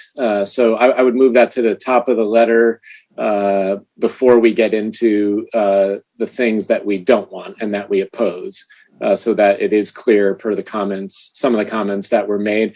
And maybe to Holly's comments, maybe instead of calling it option 2R, we just call it option 2 elevated, and just make that absolutely clear. I was writing down, Christian, that Redondo Beach supports the elevated option of alternative 2 along Hawthorne Boulevard. Yeah, I would just put that, towards the top, that may make that the third paragraph, and then after we get through the why we support that, then get into the alternative 1 comments and considerations. That would be my amended motion, but I'll also request a receive and file of this information that I had mentioned, so that you have it as well. It also seems like in addressing Holly's comments, I'm looking at the letter, I can't find it, but it does address parking and maybe all parking. Just put in the word all in front of the parking maintained at the transit center. I'm looking for it still, but yeah. Because I didn't realize a lot of it was in Hawthorne. I still don't quite understand that, but if it's true. That's fine. I'm fine with that change. Yeah. Did you get those, Randy? Yes. Okay. And also, I would say when we invite Metro out, to ask them to please bring the diagrams that Holly was talking about. Seems like that should not be hard to do. It's often hard for a resident to get response specific documents and diagrams and things like that from a big agency like MTA. So if we request them, I'm sure they'll bring them. So, Councilmember Nairnhart. Thank you, Mayor. And is that in the motion to make sure that we request MTA for a presentation at a council meeting? I'll add it, sure. Okay, perfect. They've been amenable. They come, if we ask, they come to basically anything. So. Brandy, would it be helpful to have some of these public comments from the public in here as well as backup material? Because the residents feel very, very strongly. And I realize this is a city letter and we're saying from the council. I would recommend that the residents submit their comments directly because those will have to be considered as well. Okay. I say that because, you're very clearly putting what it is that you want them to study and what your comments are. If you just have those as attachments, they may not be considered as comments. Okay. Yeah, I just want to make sure if they're submitting them directly as comment letters, then they have to consider those as comments. Right. Okay. So okay. And then public. Okay. Then I'm fine with the motion as is when we move these things around. Have Metro and yeah, that's good. I have them all written down. Perfect. It's good. Laura, do you approve the amendments that I made for your second? Yeah, the second. Who was the second? I'm sorry. Yes, I do approve. Very great. Brandy, could you state again the email where people send their comments and what the deadline is? Do you know, Brandy, the email address for the NOP? I have it. Second. Let me see if I can pull that up. Yes. Greenline 29. Metro.net. Yes. Please direct your comments to Doris Roybal Saltarelli, project manager, at the address shown above, or via email at greenlineextension@metro.net. And that's all spelled out. greenlineextension@metro.net. And the deadline is March 29th, I believe. 29th. Okay. So anybody who wants to make a comment directly to Metro, that's probably the best thing to do. Send it to that email address, greenlineextension@metro.net. Okay, I think that's it. Anybody else comment? Your hand's still up, Christian. Did you mean to do that? No, I apologize. All right, let's do a roll call vote. Councilmember Nairnheim. Aye. Councilmember Lowenstein. Aye. Councilmember Horvath. Aye. Councilmember Grand, Aye. and Councilmember Indy. Aye. Okay, there you go. So next up is item M2, discussion and consideration of resolution expressing support for actions to further strengthen local democracy, authority, and control as related to local zoning and housing issues. This is a resolution that has been passed by over 60 cities in California. I want to give kudos to Councilmember Mike Griffiths from Torrance, who formed this group of California Citizens for Local Control. And this is just their resolution that we recommend that we consider and hopefully approve, that addresses much of what we've been talking about in terms of land use and zoning and keeping our local control over what we see coming from Sacramento, which is basically stripping our local control. So with that, I'll just open up the public comments or any council member questions. As I said, this has already been passed by over 60 cities and it's growing and gaining momentum. So, Councilmember Grant. Yes, I'll just I share your kudos to Mike Griffiths. He had contacted me about this a while back. Seems like a great movement that he's been able to do. So I'll just make the motion to adopt by title resolution CC 2103-022, resolution of the City Council of the City of Redondo Beach, California, expressing support for actions to further strengthen local democracy, authority, and controls as related to local zoning and housing issues. Okay. There's a second? Second. Okay. Okay, second by Councilmember Horvath. Is there any public comment on this, Eleanor? Yes, Mayor. We have Andrew Lesser. Go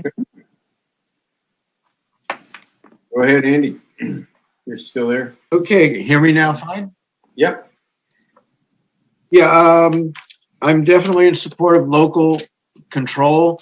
I guess you can't answer questions, but I was just curious to know how Ben Allen and Al Moritsucci stand on this issue. Any idea? Or you can't answer. Well, no, I can answer that. Al Moritsucci's been a staunch supporter of this and is looking to Mike Griffiths to help with his new bill to build statewide support.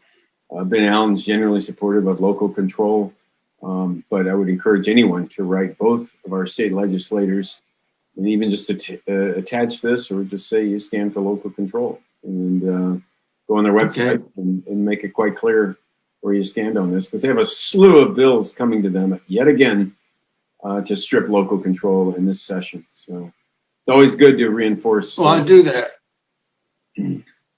And I just emailed them in support of making a third porch pirate offense in 36 months felony. So I'll just email them again about this. I support local control. Thank you very much. Okay, thank you.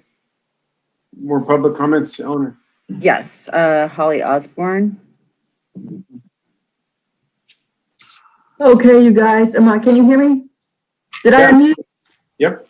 Okay, so, Mr. Brand, I support this 1000%, and I'm just gonna tell you that you slightly misstated something about SB 10. It's even worse than what you said. SB 10 allows a developer to put 10 units on any residential lot, R1 lot, not an acre lot, an R1 lot. And the reason they might want to do that rather than build in a multifamily area is because they don't have to do any supporting infrastructure. They don't have to upgrade the sewers. They don't have to upgrade the water. They don't have to upgrade anything. They can come into your neighborhood and put in 10 units on, the R1 lot next to you. At least that's the way it was explained on the meetings that I went to. So that's even worse than what Mr. Brand said. And so it's even more reason to support this resolution. So I just thought this was a good time to point that out. Email Senator Allen and say no on SB 10 while you're at it. Thank you, Holly. Thanks for your activism on this. We've got some other reference. Okay. Very helpful to have people like you engaged. Any more public comments on it? No, Mayor, and we have no e-comments. Okay, Councilmember Grant, you had your hand up? Oh, sorry. Okay. Well, with that, I'll just do a roll call vote. There's a motion and a second. Councilmember Narenheim? Aye. Councilmember Lowenstein? Aye. Councilmember Horvath? Aye. Councilmember Grant? Aye. And Councilmember Emdy. Aye. Okay, there you go. Thanks, everybody. So next up is items for discussion prior to action. Item in. Mayor, I'm sorry, I need to read the resolution. Oh, go ahead. Adopt by title only resolution number CC-2103-022, a resolution City Council City of Redondo Beach, California, expressing support for actions to further strengthen local democracy, authority, and control as related to local zoning and housing issues. Thank you. Okay, thank you, Eleanor. This is next item up in one is discussion and possible action on the general plan annual progress report for calendar year 2020 and our housing element. It's a big deal, and I guess I'll just turn it over to our community developer director, Brandy Forbes. Hi there. I wanted to just do a quick intro, and then I'll have Sean take over on the presentation. So this is our annual report that we have to do for both the general plan and the housing element. We are going to also provide you with some schedule and expectations of what's coming for some of the things that you've heard about the land use plan and the housing element and our timeline for this next housing element update. And with that, I'll turn it over to Sean for him to do the presentation. All right. Thank you very much, Brandy, members of the City Council and Mayor. Let me go ahead and queue up the PowerPoint here.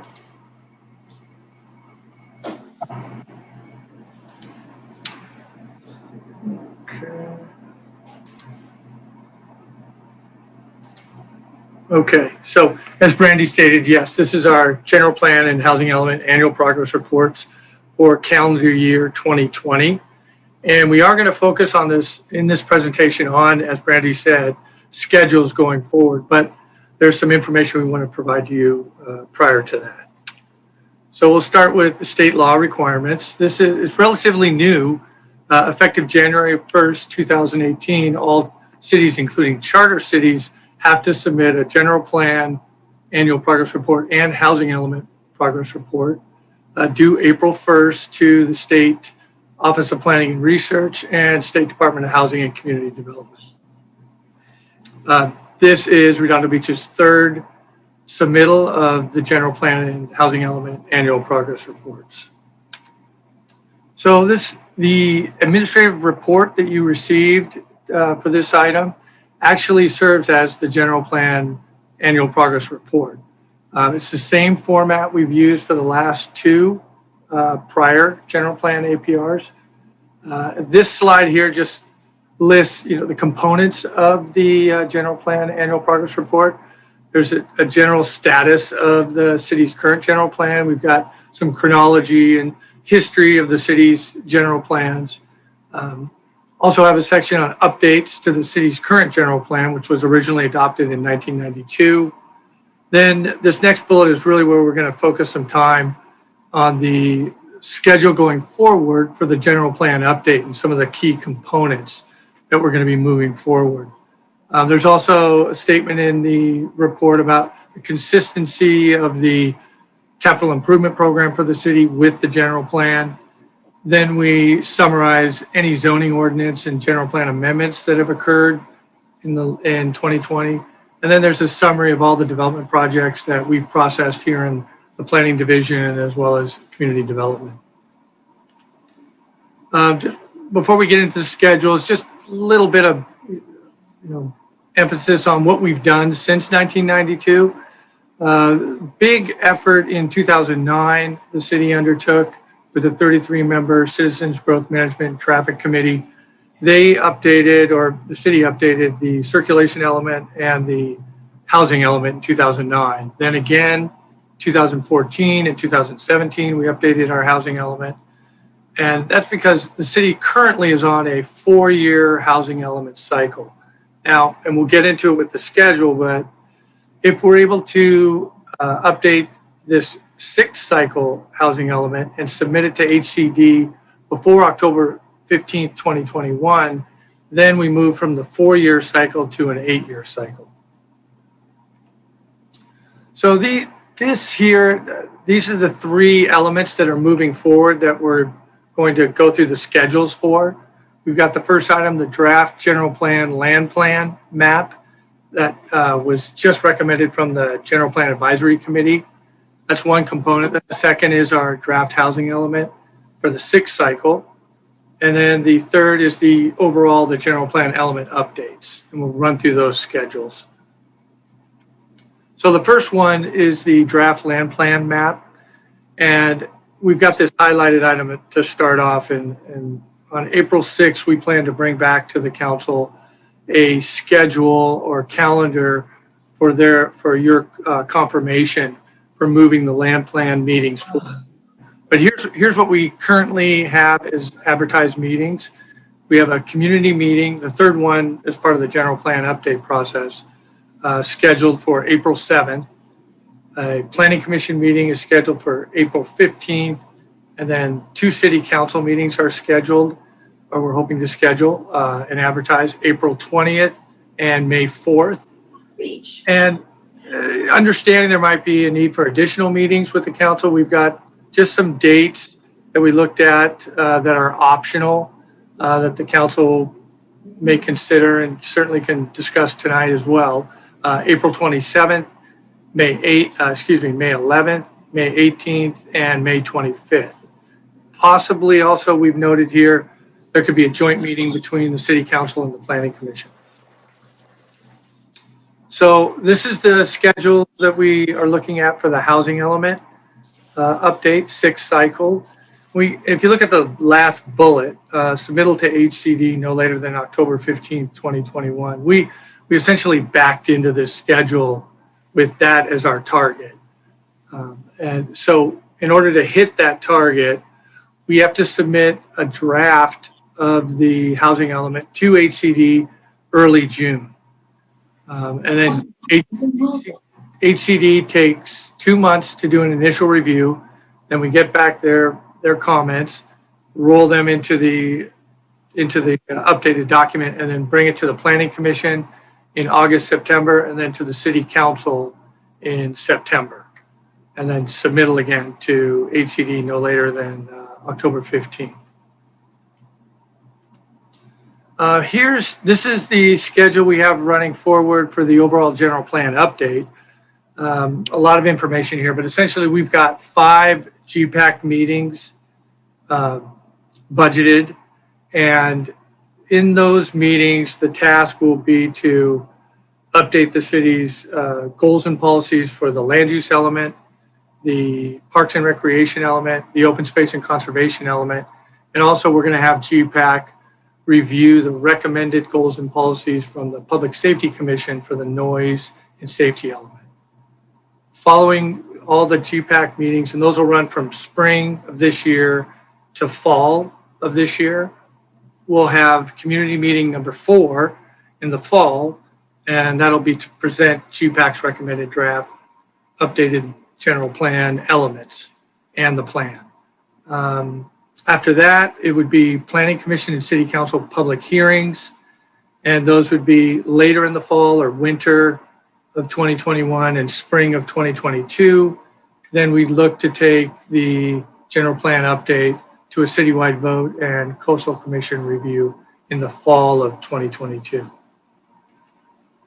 So those were the schedule items. Just a few slides, a couple of slides on the housing element annual progress report.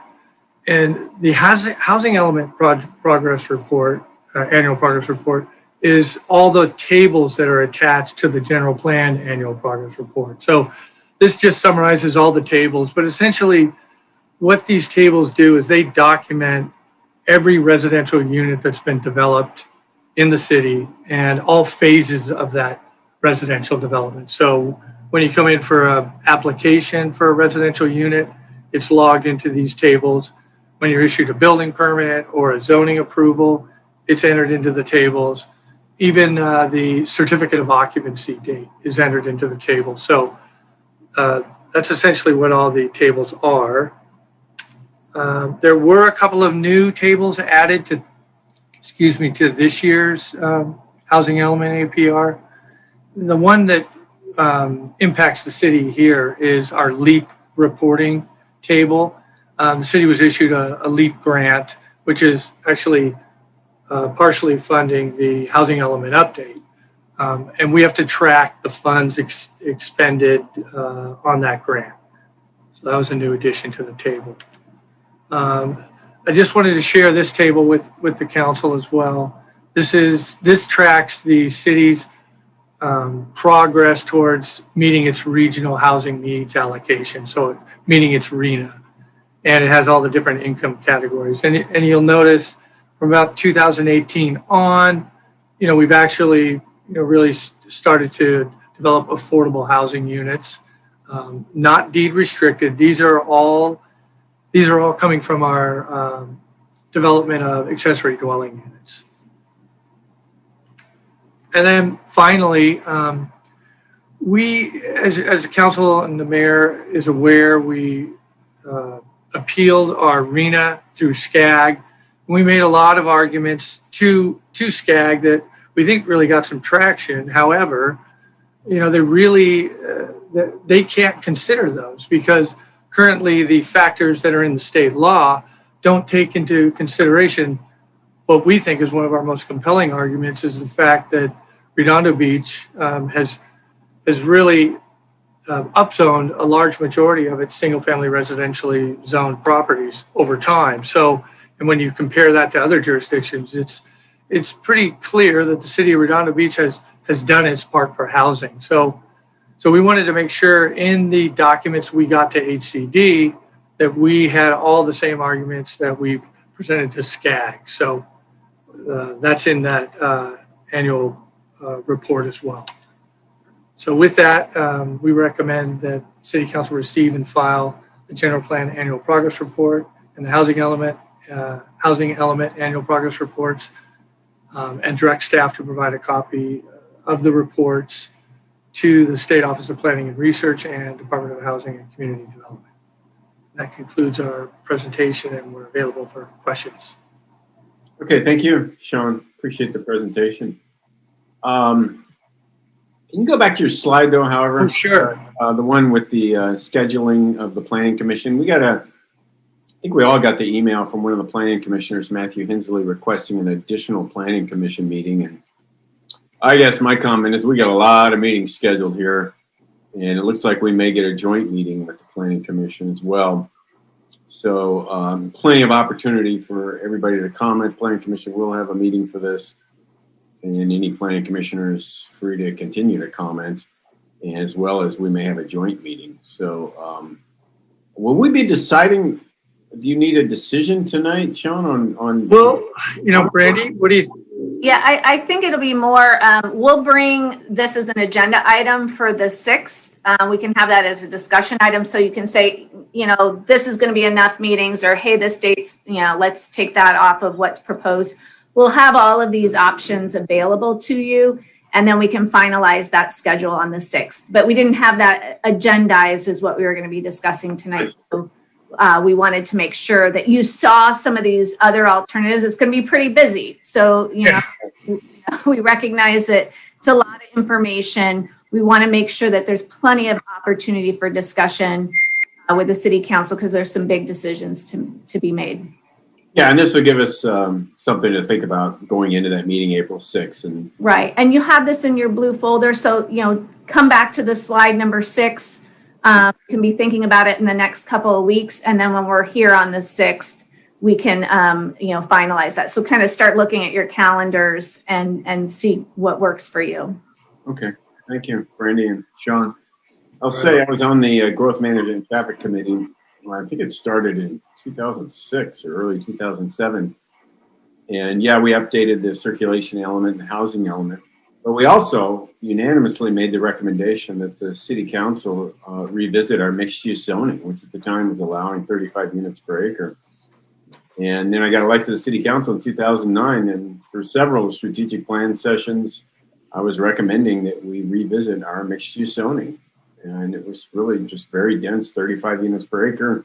We saw projects going up along our major arterials, PCH, Artesia Boulevard. They just weren't the type of land use most people wanted to see in our town. And unfortunately, the council never acted, and it just never happened. And then state laws started passing, making it impossible to downzone the town, any part of it, without replacing any part, downzone any area without replacing it somewhere else, SB 330. So we kind of missed our opportunity, and it's unfortunate. But as an example, Pacific Coast Highway between PV Boulevard and Prospect, beyond Prospect, actually, to the city limit, that entire area is zoned for this 35 units per acre mixed use. So, yeah, apparently it's going to change, but those were the kind of zoning locations that needed revising that did not happen. I was the lone voice for many years, and it was unfortunate. The Planning Commission did visit it years later, but never really got back to us for proper consideration. So it's unfortunate. Anyway, I know it's Councilmember Indy. So can you explain to me, why were we on a 4-year schedule? Why weren't we always on 8-year? What happened? What happened was there was a deadline. There's a grace period following the middle of October date, and that grace period is 90 days. We missed it. I want to say with the 2014. I'll need to go to that slide.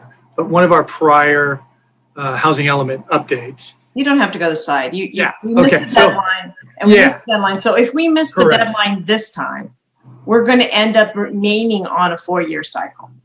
That's Is that correct? Okay, that's kind of the point I'm trying to make. Yeah. And then,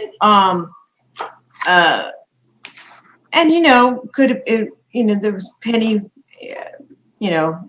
wise, pound foolish.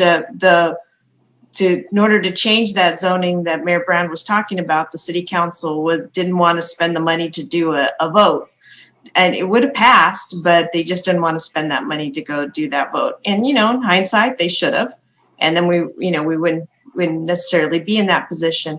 The problem that you're alluding to, that I don't think is being made clear to the residents, is that in order for the housing units to be considered affordable with RENA, it has to be 30 dwelling units per acre.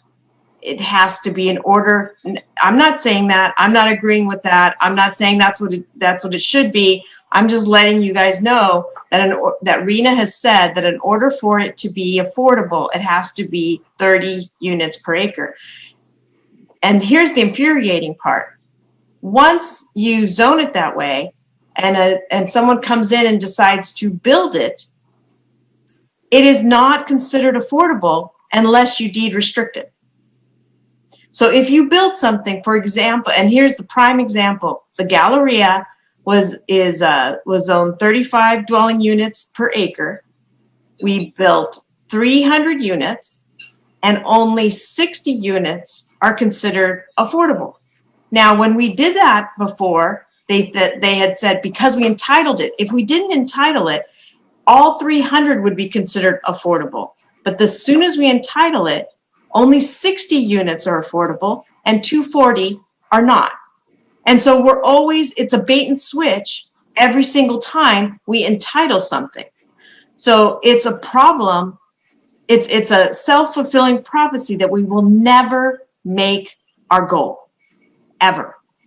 And that's an issue. Yes. Yeah, I was gonna say, and Councilwoman, that's an HCD. It's, what they're determining is, qualifies, doesn't qualify. And certainly we'll get into this discussion when this, item comes before council at the earliest on the April 20th meeting. And like, that's the difficulty is, HCD imposes these these requirements, and then there is this missing each other as far as what gets planned versus what gets built and what gets counted.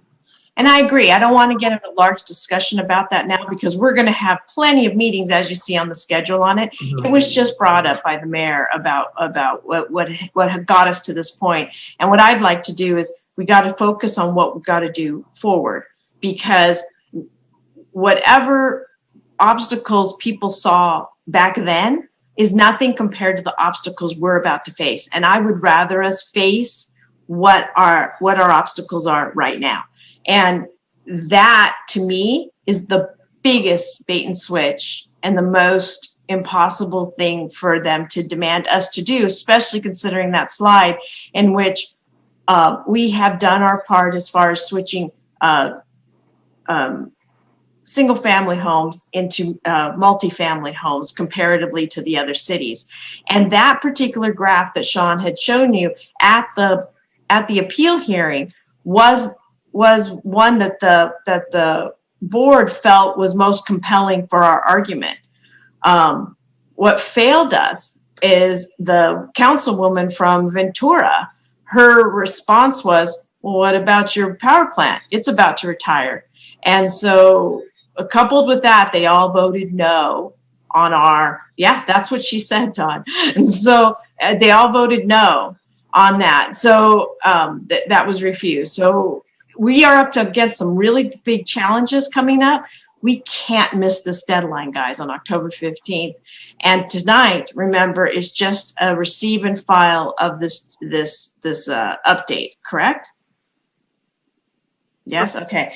And then when you do come back, I was looking at the residential recycling number, and I think what's missing is in the R1A zones, which is the area right behind Lady of Guadalupe.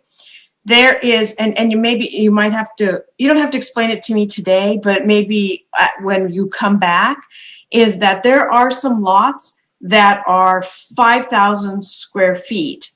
Most of the lots are 2,500 square feet because they've been split. There's been a lot split, and then they put in the tall and skinny on each lot. But there are some lots in that area on Havemeyer, Goodman, Carlson, right in that area, that are 5,000 square feet and still only have a single family home on it, which I'm presuming will then be allowed to have a lot split. But that's not on the residential recycling list. Okay, so I get it. It's not a big number, but when we're trying to squeak out more, 1,400 more units, I think it's important to look at underneath every stone that we can figure out where to squeak out some more housing that we've already planned for. And, it might be only like 20, 25 lots, but it's 20, 25 units, okay, that we don't have to plan for if it's already planned. And we should include that in our residential recycling. And so that's it. So hands are up, but I'd be willing to just do a motion to receive and file for now. Do you want to make that motion, Laura, or wait? I'll make the motion that we receive and file this report. Is there a second? I'll second that. Brandy, don't you want them also to direct you to forward the report on? Yes. Yeah. Okay. That's true. Thank you. I've to receive and file and to forward the report, and to come back with those questions that I've asked when you do the presentation. I also have public comment, Mayor. Yeah, no, we're not done. We're not done. Okay. You got to love it when the council member from another city starts telling us what we should be doing in our city, especially a council member from a city with only 5,000 residents per square mile, and we're at 11,000 residents per square mile. And I think everybody should carry that figure around in response to someone like that they got a lot of catching up to do. Are you talking about El Segundo? No, you said Ventura, lady from Ventura. Oh, Ventura. Yes. Yeah. Okay. So they have a long way to go to catch up with us. Yeah. Technically, it was Yes, they do. Yes, they do. For their own town. Yes. So we got a lot. There was Assemblywoman in Glendale saying that, I see you just want to be a tiny little beach town. I said, au contraire. I see Glendale is only about 6,000 residents per square mile. So you got a lot of catching up to do with us. before it started telling us what to do with our town, not even half our density. So a lot of, Redondo Beach is not in this alone. I just want to make that point. All the cities along the state, up and down, are having to deal with exactly what we're dealing with right here. So, anyway, Councilmember Nairn. Thank you, Mayor Brand. Brandy, our housing design guidelines, how is that going to impact this? You're already shaking your head. You know it's coming. The residential design guidelines, they're going to have to be objective. So they're not going to change the density. They're not going to change any of this. So those wouldn't impact, any effects on the arena. It's more about how something is built on the property, not what is being built on the property. But with that said, one thing I've learned is that when we have setbacks, like fire lanes or between places, you have a reduced amount of buildable space. You have your gross space and you have your net space, right? Can we have net buildable versus gross buildable?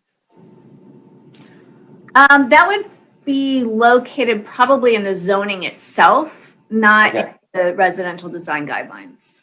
Okay. And then when it comes to R1, can we make sure that the residential design guidelines include the R1A? Yeah, that's on the list. Just so you know, I want to just make you aware. I know that we had the grant to do this. We did go RFP and we didn't receive any proposals. Oh, that was my next question. Okay. Yeah. So and I'm not in the grant. I'm going to see if they're going to extend the grant at all. Otherwise, we may not meet the deadline to complete the project. So I'm going to keep working on that. I'll work with the city manager's office and then also with the granting agency on that. Okay. Regarding those design guidelines, how does that affect our ability to manage ADUs? It doesn't change the ordinance, right? We're kind of stuck with what the regulations are, with what the state requires. But what we are looking to do in that residential design guidelines, especially with this grant, is to have here's kind of set what we like. These are the easy ones that you could get through versus, people coming in with all kinds of crazy ideas. It's more like this is really what we're recommending or moving towards, and if you have that, then it can go right through. And so that's more what we're looking at is some of those examples for the ADUs. Okay. Thank you. Eleanor, for you, actually, I don't think there's an opening on the planning commission right now, but there could be. Do you have to, if there is an opening on there, or people, I know there's two planning commissioners that are leaving, do we need to make a notice for that? Yes. Okay. So can we make sure that notice happens? We don't have any openings currently, right? Correct. And then once I provide the oath to the planning commissioners, then you'll have two openings. So we'll put it on the council meeting. Well, April 6th. I know that the school board does their, I'll probably be doing their oaths probably the second week of April. That's still April 13th. Yeah, I got to confirm with them, but yeah, usually it's right after the spring holiday. Okay. That doesn't keep them from resigning before. Yeah. That's true. Yeah. Okay. All right. That's it. That's all I have. Thank you. Okay. Next, Councilmember Lowenstein. Yeah, I agree, Mayor Brand. The fingers should be pointed out, not inward. So for some of those places. Related to the design guidelines, Brandy, one of the issues that I've encountered twice, not just in the R1A, but also recently on a unit in South PCH, we think is zoned R3, it could be R2, where a third level is counted as a mezzanine and not a third level. I mean, Yeah, that's something that, yeah. Yeah, it's I think that one was something different. It was zoning wise, that did end up being a third level because it was in a mixed use. But the mezzanine is something that people are concerned about because they see that it's got a massing to it, but it is something that's permitted. And so that's something that I think that whether we can address it, I know it's addressed in our zoning. So when we go to do that zoning update, this is something, you know, that what we already have on our list as a cleanup item.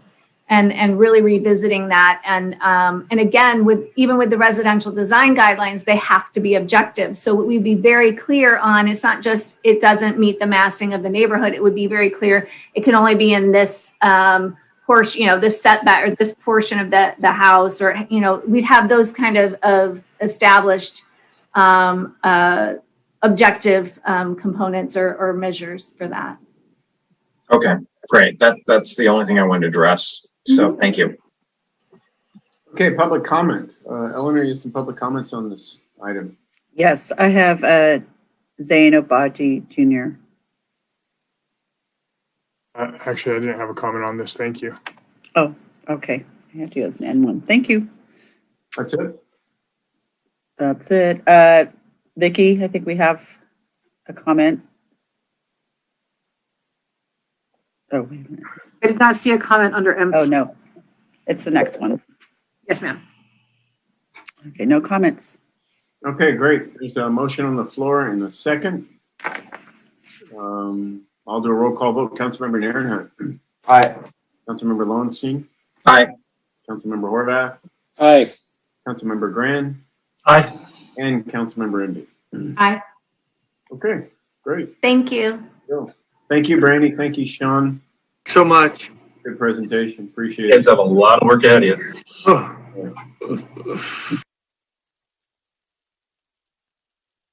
Have is item N2. This is discussion and possible action regarding a request for proposals to prepare a public amenities plan for King Harbor. I know the Harbor Commission's been working hard on this and looking forward to it. So Stephen Proud, our Waterfront and Economic Development Director. Take over. Thank you, Mayor Brand. I'm going to share my screen here for you for our presentation, and let's get that started. Great. Everybody can hear me and see me, I take it. Yeah, looks great. So we're back before you tonight to talk about the public amenities plan for King Harbor.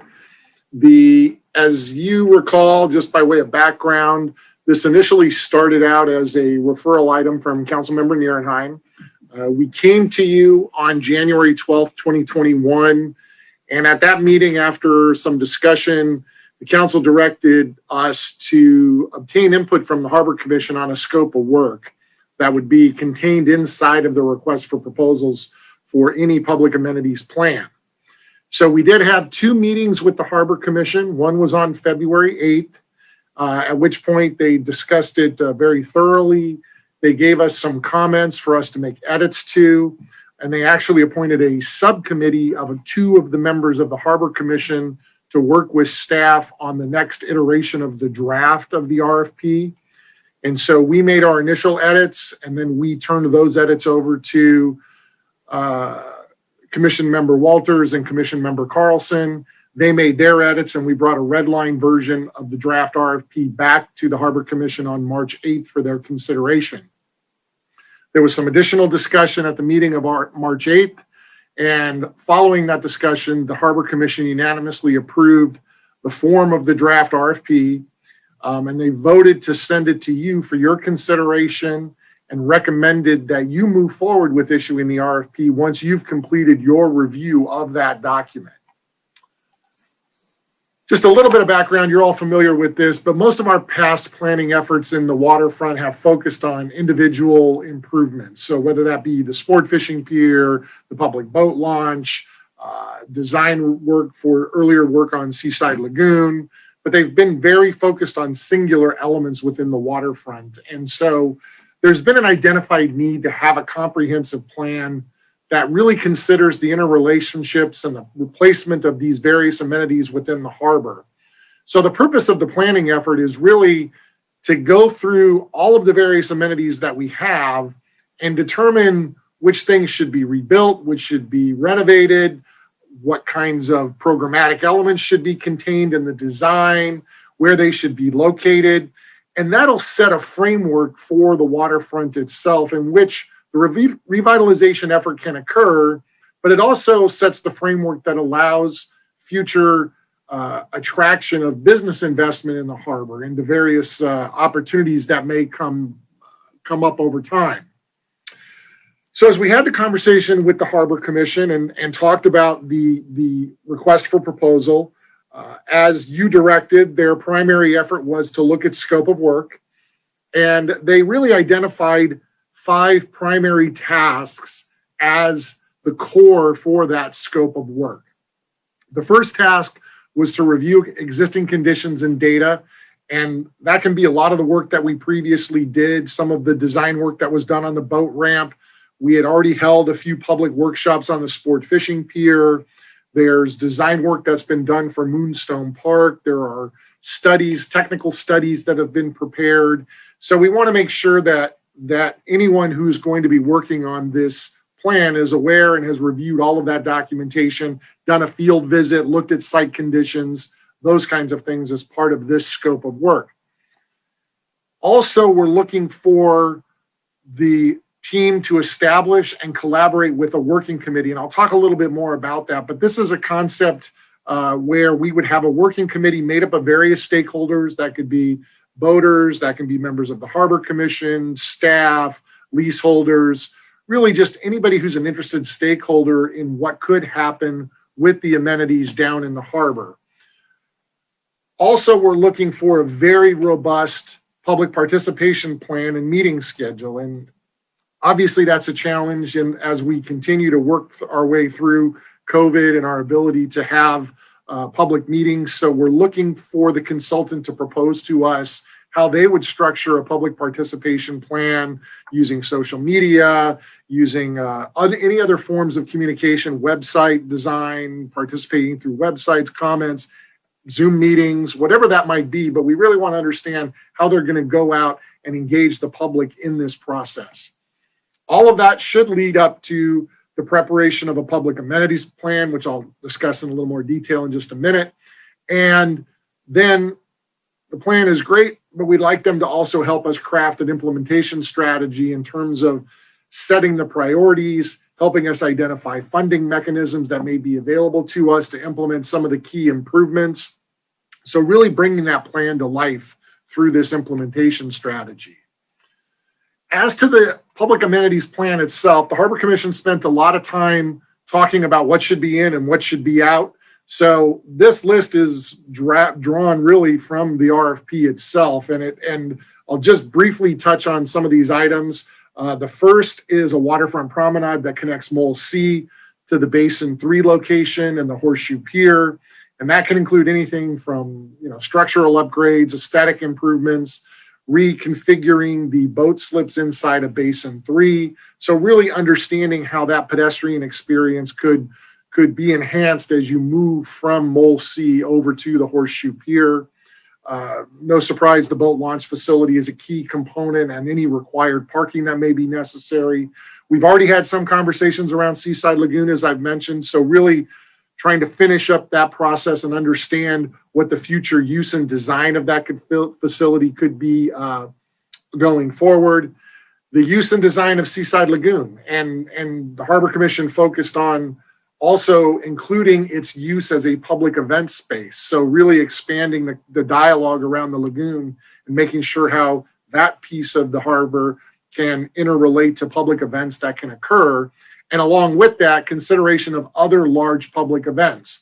So things like the Beach Life Festival, 5K runs, tournaments, those kinds of things, making sure that the various public amenities will support those kinds of public events that could happen within the harbor. Going on, things like the dinghy dock and how that dinghy dock can support the mooring field. We've had conversations about in the past about the usage of the moorings and looking for ways to enhance that usage by maybe improving the ability to get to shore and having these amenities available to people who are sitting on a mooring. Upgrading our hand launching facility and including the possible option of a zero depth entry. And then there was a lot of conversation among the Harbor Commission members about what other amenities and should these be included or not. So they went with the phrase consideration of additional amenities, things like educational features, visitors attractions, public art, thematic elements for the harbor, things like that maybe we don't think of as the core, like the boat launch or the sport fishing pier, but other things that certainly fall into the definition of an amenity itself. They did talk a lot about Moonstone Park. They felt that Moonstone Park should occur. The design for Moonstone Park should move forward, pull out the old designs, revisit those, and advance that design effort. Do that on a separate but an expedited track. So try to get that moving as quickly as possible. And the things that they, out of this whole laundry list that they were really looking for the process to focus on are these three things: the public boat ramp, Seaside Lagoon, and Moonstone Park on its own separate and expedited track. As far as the process goes, the Planning Commission is recommending that you consider establishing two working committees. I mentioned earlier in the scope of work that one of the items was the establishment of a working committee. They actually think there could be a benefit to having two of those, one for Moonstone Park so that can move forward on that expedited process. And the other then would be focused on all of the other amenities within the harbor. And of course, there will be conversations between those. There will be a shared consultant for those work efforts, but that they really have two groups of individuals working on those two different components of the plan itself. The goal of doing that is to try to streamline some of the initial planning work. So those working committees would get together, they would develop conceptual plans and really flesh some things out and give the community something that they can react to when they finally bring those out to the community workshops themselves. As far as the timeline is concerned, the draft RFP sets a target timeline of 9 months for this work effort, 6 months to do the plan, and then 3 months for review by the Harbor Commission and the City Council. I mentioned this to you at your last meeting. I thought it was worth just bringing this to your attention again, that the preparation of this plan is going to require us to prepare this RFP and go out and select a consultant or consultant team. Part of their proposal will include a budget for the scope of work that's included in the RFP. And just as a rough estimate, based on some conversations we have had with firms that do this type of work, we're thinking the estimate for that could be anywhere between $200,000 to $250,000. Could be more, could be less. We'll know when we see the proposals. Just a reminder that this was not included in the Waterfront and Economic Development fiscal year, the current fiscal year work plan, or our budget. And we did talk a little bit about this last time, that funds could be redirected from two capital improvement projects. That one is related to the design of the sport fishing pier and the other the Basin 3 seawall design. And if you look at the fund balances that are available for that design effort, there's about $290,000 in those accounts that could be used for this purpose. Whatever we do, certainly our budget recommendations and any budget adjustments will be presented to you. We'd like to do that once we've received the proposals and we've identified a preferred vendor so that we know what the dollar amount is that we're looking at. And then we'd come back to you and craft a strategy on how we may want to fund that going forward. So with that, our recommendations are for you to provide us any input that you may have on the draft RFP that was included in your packet and attachment to the staff report. And then if you so choose to authorize us to release that request for proposals for the public amenities plan out into the professional community and see what kinds of responses we get. I will note that Vice Chair Roger Carlson, I see as an attendee. So he's available if you have any questions and would like to get the perspective of the Harbor Commission. And I also see Mark Hansen is here to speak on this item as well. So with that, that concludes staff's presentation, and we're happy to tackle any questions that you might have. Thank you. Great, thank you, Stephen. It would be good to hear from Mr. Carlson, co-chair of the Harbor Commission, to see yeah, whatever you'd like to say, and yeah, Roger, if you so desire.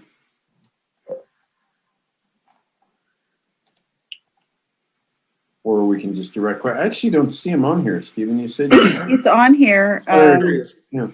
I think I'm on. There you go. There you go. Yeah, Great. Good evening. Yeah, thanks. I'd like to thank the council for sending this to the Harbor Commission. We really appreciate the opportunity to advise the council on any harbor matter. And I think the commission is working really well right now, and working really well with staff as well. Director Proud gave a great summary. He began with one of the city's standard RFPs. We had a good, strong first edit based on your input and input he's heard from the Harbor Commission over the years. The commission fine-tuned it. We did our best to include everything we've heard from previous workshops and from your direction to us. And we are really looking forward to, seeing all this try to get onto one page and in one design. I'd like to particularly thank Commissioner Walters, who helped in the subcommittee. He's a recent addition. He joined us in 2019. He's the commissioner who's a member of the state bar. And he added a lot of valuable stuff to this RFP, a lot of, direct actions, a lot of good hard stuff to this RFP that'll tune up what the vendors give to us. And again, what we tried to do was encourage the bidders to tell us about their relevant experience. We did our best to give them the entire wish list, everything we've heard from various workshops within the limits of the geographic area specified. And then we also provided language to help them prioritize what that list is. And then, over to you to add and subtract from that wish list and change those priorities as you see fit. But this is stuff we basically heard from the council as well as what you want to see done first, what we really want to fit into the plan first. So thanks a lot. Thank you, Roger. Appreciate that summary and the work you guys have all done. Is there any discussion in the Harbor Commission about doing a contest? This is such a great opportunity for any top-notch architectural firm. And we've heard this many times. We've seen it happen in other communities where, you just present this area and they come forward with their design concepts and give something to the public to look at and consider and look at the finances of it, what it'll bring. And I don't know, was there any discussion about that? We didn't have any discussion about a contest in this case. We had a discussion about a contest a few months ago, I think, for the design of the pier sails.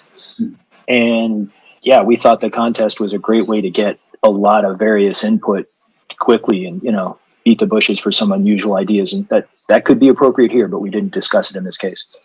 Stephen, I know you've been involved in these before. Does this seem like an area, appropriate? It sure seems like it to me that you would, in addition to this RFP, put out, a process where you would engage some top-notch architectural firms, pay them a little bit of money to, compete or at least bring forward concepts that people can really get their heads around instead of just sitting down with a blank piece of paper. Yeah, they have their pluses and minuses in terms of doing competitions and contests to try to get some design ideas. Some firms are willing to jump into that and participate. Some others aren't because they just don't necessarily see the financial benefit of it down the road. So it's a bit of a mixed bag when you start to kind of go down that process. I know that when you first asked the question, the thing that immediately came to mind was, I know the Harbor Commission is very eager to get this process up and running. And I do think the competition component could add some time to that. You may, the time may be to the positive if you get a beautiful idea or a great thought that comes out of it. But I do think it will add a little bit of time to the process as well. So, I think so. Like I said, there's pros and cons to kind of using that approach for this. There was a lot of conversation at the Harbor Commission about, if I can characterize it this way, to the extent there was any disagreement on the Harbor Commission, and Roger, if I misrepresent this, please correct me. But I felt like there was a group of folks who were very interested in getting some of these core elements placed and figured out. So for once and for all, where are we putting the boat ramp? Once and for all, what are we doing with Seaside Lagoon? And really figuring out the physical location of those elements and getting that piece done. And that if we could do that and maybe just implement one or two of those projects, that would be successful. There were some other members of the Harbor Commission who had maybe a more broader view of what an amenities plan means. So, it was anything that went from public restrooms to railings and lighting to, car charging stations to, sustainable design components in the plan.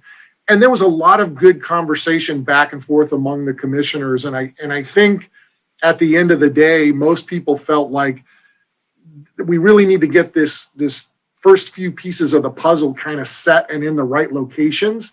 And then as we go into the next level of implementation, there will be some things that are implemented by the city, and we'll just, refine the placement of those elements and the programmatic components. But then as I said earlier, this really does set up the framework for hopefully some additional investment to come into the waterfront. And that might be the right opportunity to sort of look at some of those more broader thematic, how do these things kind of all work together at a much grander scale? Maybe that's the right time to do it. I don't know. There is no right answer, Mr. Mayor. Right. You could really tackle this thing a few different ways. Yeah. No, thanks for that. It was a great layout of what the options are, what the timeline might be, and summary of what you're hearing at the Harbor Commission. So it sounds like some are really drilling down in details and others, but it's a good conversation to have, right? It is. Probably way beyond where we're at right now. So yeah. And I think it's really, it may have kind of broken down to how do you define the word amenity? At one point we started having a conversation internally saying, well, maybe we should have called it a public facilities plan, because we're really trying to figure out where the facilities are going as the first step. And the amenities are the things that get layered on over the top of it. But it did lead to a great conversation. And I think it really helped everybody understand where everybody else is coming from. Why I have you in front of the public, when is the hand launch going to be done and reopened? So my understanding is we are on the 16th. So the last conversation I had with Public Works, which I think was last Monday, a week ago Monday, they said no later than the end of March, but they were hoping to have it in the week before the end of March. So they were working on all of that internally. It was mostly going to be just an internal Public Works process, but they ended up having to bring some third-party expertise in to do some of the repair work, and that's caused the timeline just to drag out a little bit longer. Yeah. No, several people have been asking me just out walking. Yeah, no, I'm sure they have. It's very popular. It starts to get better. Thank you. Councilmember Lowenstein. What about the shower? Is that coming too? It's a little cold taking a shower down. I know, but still, people want it. Yeah, it's there. But I mean, still, finished. It's great. I haven't seen that yet. Hey, Commissioner Carlson, did the commission talk about dry boat storage for boating? Did anybody brought that up? And if so, what was the thought with the commission? It did come up, and so to go back a little bit, I agree with what Director Proud just said, and I think each of us on the commission at one point during the discussion, fell into the trap of trying to design the whole harbor there in the meeting room and put it into this RFP. And we kept reeling ourselves back to keep this, this is the initial RFP, this is the master plan. So we did discuss that, and Mark Hansen brought that up before us, and we do recognize the need for it. I think it will be part of the Moonstone plan. So it didn't make it into this, but it could be a subsection of the Moonstone plan or a subsection of the boat launch plan. It would make sense to have it near the boat launch if there's space. And we do plan to have a folder of backup material, which will hopefully inform the vendor that, we want things like stand-up storage. We want to inform these vendors of things of, all the input that's come out of like the sport fishing pier workshops and the boat launch workshops. So that'll be in there. And that was, the kind of thing, is it above the line or below the line? Does it make it into this master RFP or not? you can certainly add it. Okay. And then we'll get into the individual features of different things, like, for example, the sport fishing pier, when we go through this community participation, right, Stephen? So Yeah, we're just identifying the elements, but not the actual. Yeah, that's the idea. I mean, I think it would, as much as we can try to discern out of this process in terms of the programmatic elements for a particular use, and some of them we may get into deeper detail than others. So, for example, when we have a conversation regarding Seaside Lagoon, well, we're going to want to understand, how it works physically in the space, but there's probably going to be a fair amount in order to understand that. We're going to have some amount of conversation of what the programmatic elements are. Are we keeping it as a lagoon using the water from the bay? Are we changing the water feature to something different? Are there going to be fences around it? Are there not going to be fences around it? I think some of those kinds of design things will inevitably creep into the conversation as we start to talk about, renovation, restoration, location, those kinds of components. The question will be, how far down in the weeds do we ultimately go? Is there a follow-up process where we really detail out the park in fine-grained detail? Maybe that's the right approach, is to get the pieces in the right places as part of this effort, and then come back and tackle individual ones. Some of the work we already did on the sport fishing pier, for example, we were already into that process of starting to talk about what kinds of programmatic elements are on there. And frankly, one of the comments that we heard at the Harbor Commission was there was probably too much trying to get tacked onto that. Maybe we want to reel it back a little bit, keep it a little more simple, keep it a little more direct, understand the purpose of it, and move forward. So I think we're going to have some of those conversations about program and design for individual pieces, but we may not get all the way down to we're designing the entire sport fishing pier right as part of this process. There may have to be some individual follow-on work efforts to really get into the detailed design and get to the point where we can go forward with implementing those projects. You'd never get it done in 6 months. Exactly. Exactly. I mean, that's the challenge of the timeline, is if you're really trying to get to something that lays out the framework in broad brush strokes, maybe that's achievable in the 6-month window, but you're certainly not going to be able to understand the individual design of all those individual pieces. There's a lot. Any one of them are very complicated in terms of the fine-grained detail. Okay, thank you. That's it. Hey, Councilmember Nerna. Thank you, Mayor Brandt. Stephen, you kind of answered, or you actually answered my question already. One of them was boat launch ramp, hand launch ramp. I was walking down there the other night, and that thing was at Seaside Lagoon, and I was blown away by how much wood you guys were going through, and screws and everything else. I remember you having it out 2 years ago. Do you do that much work every 2 years, or? Well, my understanding is when they took it out of the water this time, there was some issues. There were more structural issues associated with time than in the past. In the past, it's really just clean up the floats. And Mike's here. Hey, Mike Klein, I saw you just throw your. If you want to jump in, Mike, and talk a little bit about the extra work that it's taking on the hand launch this time, as opposed to what we did 2 years ago, I would appreciate it. The unfortunate part about the launch ramp is that because of the type of materials that we're dealing with the wood material, this and the assembly of it, the last time it was built very, very well, but the amount of time that we've had it out of in the water has deteriorated a lot of the wood structure on it.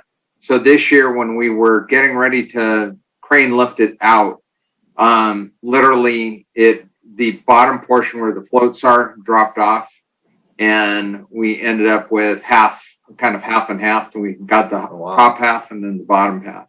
So it's almost a total rebuild of that dock.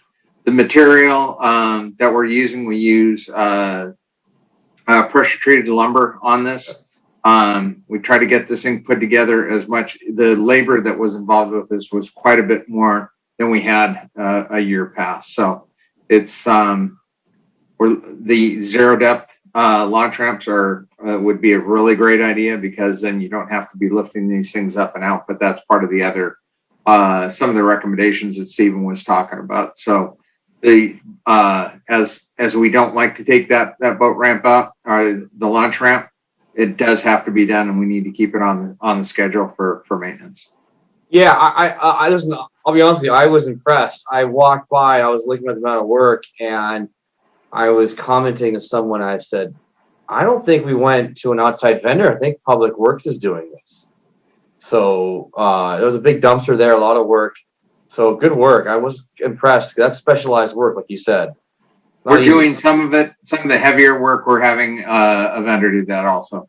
Okay. So I noticed, that has a lot of sand area there at the hand launch ramp. Do we have to include dredging that sand as part of the project and RFP here and process moving forward?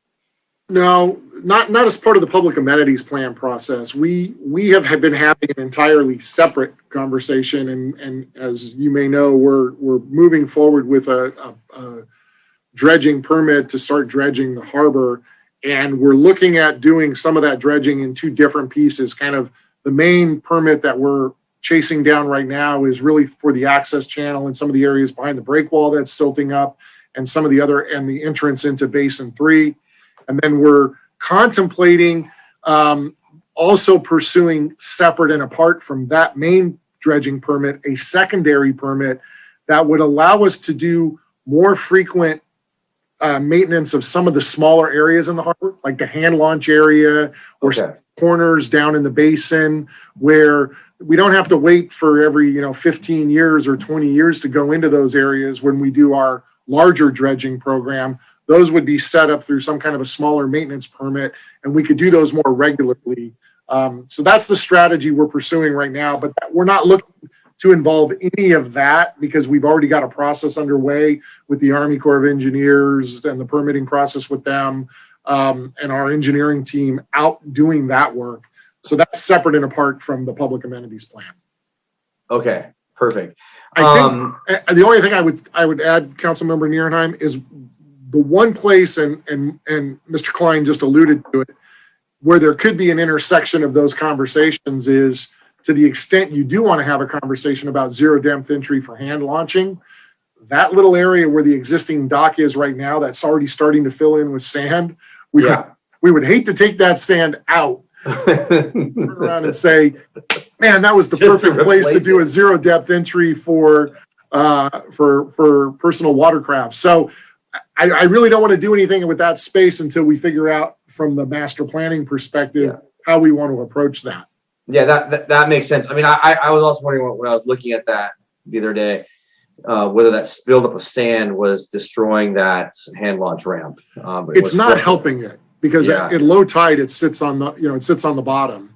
Okay. Exactly. I know I was down there at low tide and it was dry. Okay, so Roger Carlson, if you're still there, when I was reading through this, I saw the sports fishing pier was named a few times, but it wasn't named regarding the specifically, I guess, in the first phase. I want to say we have the multiple designs. Is that because you guys have seen that we have multiple designs? We had multiple inputs already on that. It's just a matter of where we put this. Can you clarify that, what you guys were talking about at the Harbor Commission? If you're still there. Yeah. Can you hear me? Yeah. Yeah, we did. We do have it on the list of amenities, but the direction we heard from council was that Moonstone and boat launch and Seaside Lagoon were the initial priorities. Now, we have a pretty clear statement after the list of all the major amenities of what the priorities are. So if you want to add sport fishing pier, as one of the priority items, please do. We went back and forth on, we had a pretty close vote, honestly, on whether that was one of the items to prioritize. And I think what won the day and kept it off that list was that we had heard from council that the priorities were, smaller than that and didn't include. We want it done, but it just was not one of the initial priorities, one of the top priorities. Okay. Yeah, no, it's definitely a priority. The discussion we had was whether or not we were thinking it the public comment was there or not. And there's, if you go back to the EIR phase of the waterfront project, there is plenty of public comment. In fact, the original waterfront project took the sports fishing pier out, and after they heard the screaming of the public, they put the sports fishing pier back in, and they moved some of the square footage from the waterfront project to create that view corridor, and they took that commercial space and put it onto the pier. So that's what the history of that was, and I think it's really important. So that when I tell you what, I'll just make my motion now to receive and file this report, give direction to staff to move forward the RFP, and add the sports fishing pier to the priorities on the first phase. I guess it's Stephen, help me out here. Which part of the RFP would I add that to? Well, there. Right at the very end of the laundry list of the various amenities to be considered as part of the plan, there's a sentence which received a lot of conversation about what the priorities should be. And it says, the priority items are, and it lists the boat ramp, it lists Seaside Lagoon, and it lists Moonstone Park. Right. I think the easiest fix is to just include the sport fishing pier into that sentence. Yes, and I was looking for that sentence. I don't know where that sentence. It is, I'll see if I can give you a page number. It is on the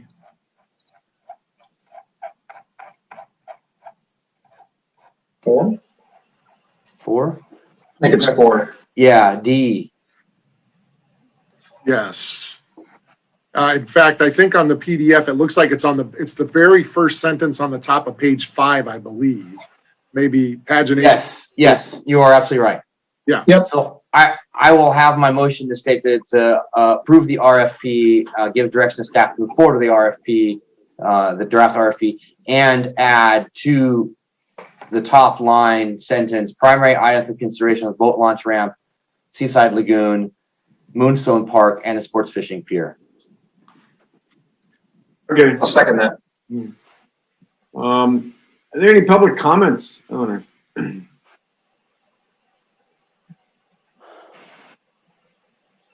Or Vicky? Mark? Yes, microphone testing okay? Sounds good. Go ahead, Mark. Hi, everybody. First off, I've just got to give huge compliments to the Harbor Commission and the Waterfront Director for just a phenomenal amount of work and very cooperative work. They've just done a great job on this. The one item that I think is very conspicuously absent is some mention of dry boat storage. We all know that, for 60 years or something, we were supposed to have a boat ramp, and the Coastal Commission kind of finally caught us on it when we went to get Measure G approved, and they were shocked, and said, you don't have a boat ramp? You were supposed to have one, and on the spot they ordered us to construct one. And I'm a little concerned if we get too far down this process and start drawing pictures of where everything's going to be, we could easily, when we go to the Coastal Commission and get approved, be in the exact same position where they have to slap our hands and remind us that we're not meeting our obligation to the trust. We all know this, much of this land is not city property, it's state property. We're supposed to be obeying that Coastal Act.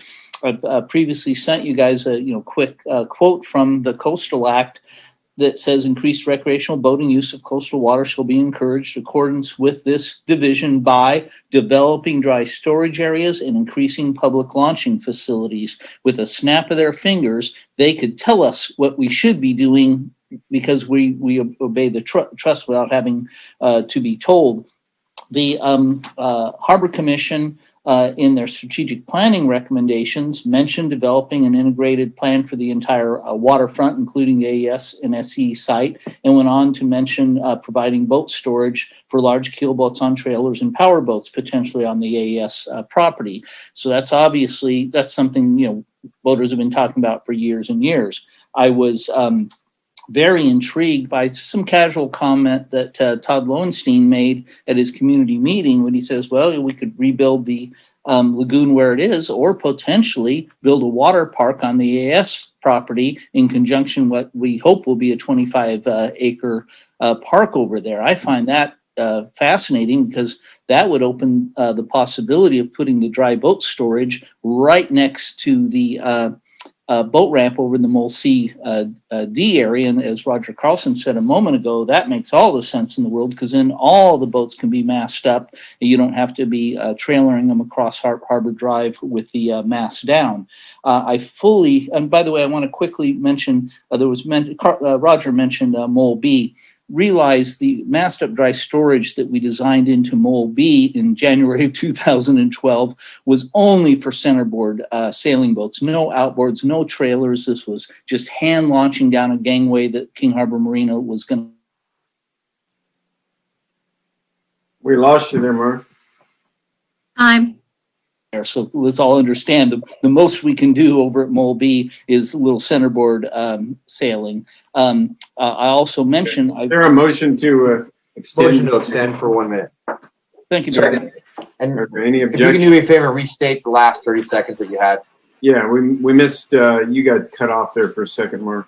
The last part of what you said. Okay, I think we were talking about on Mole B. Okay, the master plan we had there was only accommodated little centerboard boats, like 14, 16-foot boats, not on trailers, no outboards, hand launching down a gangway that King Harbor Marina was gonna let us put in. Of course, also Measure C will not allow us to have a boat ramp on Mole B. So it's make sure we know that. And then I also want to mention I've spoken with some of the outrigger canoe guys lately, and they're telling me that they've grown even more than they thought they were going to be back in 2012 when we designed that plan.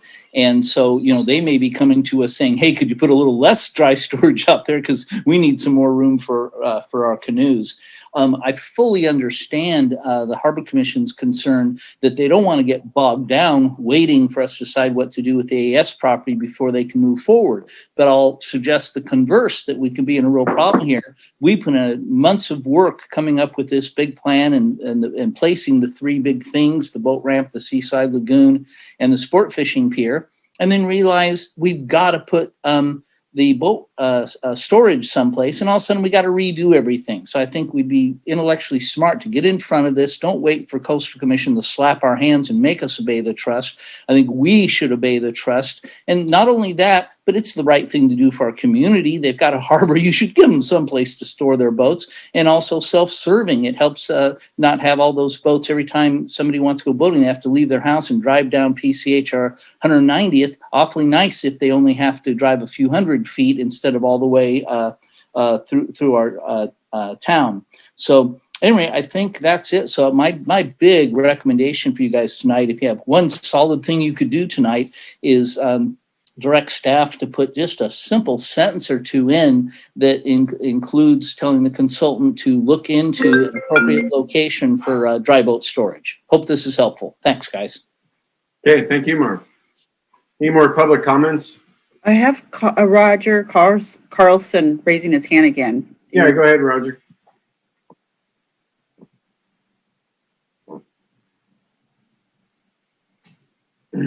Oh. Thanks a lot. Okay. Yeah, I just would like to say I definitely agree with adding the sport fishing pier. Personally, I've gone back and forth on the pier. At times I've thought, we already have a pier. Do we really need another one? And I've thought back, and I really decide we do. Some of the coolest things that have happened in the harbor for me are when the tall ship Irving Johnson visited from San Pedro, when the Hokulea visited. It was an outrigger canoe that came from Hawaii, was sailing around the world, made a stop in Redondo.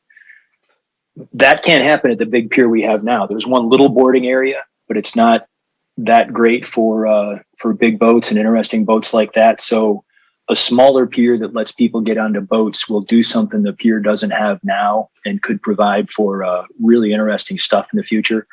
And it also adds more square footage, which we need in the area. So I'm pleased you're including the sport fishing pier. I think other members of the commission will as well, as long as we keep moving forward. The other thing not included in here is sea level rise, but that's going to be sprinkled throughout this and everything done down there. It almost goes without saying. It has to go without saying. We're facing sea level rise already, and that's just going to be part of everything we do down there from now on. So thanks. Thank you, Roger. I think it's a good idea to include the sport fishing pier. It doesn't mean none of this means this is exactly what's going to happen. This is an RFP. We need to get it before the public. We need to get the public input and, figure out exactly what the public wants and where and go from there. And I think not including it implies that it isn't going to be there. And I think you get in front of the public and immediately be having to answer questions about that. So I think it's good to wrap it in now and, go from there. Anyway, any more public comments, Eleanor? No Zoom, but we have some e-comments. Go ahead, Vicki. First comment is submitted by Eugene Solomon. I support the suggestions of the Harbor Commission. While I would like to see the sport fishing pier as a priority, I respect the work and research done to support the three main priorities as set forth. Kindly remember the broad-based support in the community to save or replace the sport fishing pier. As a suggestion for the working groups and stakeholders, I would like to see the council members and mayor involved in selecting the members. We have seen in the past the city manager selections have at times not been well-rounded. The public workshops for the fishing pier were great and very organic for ideas.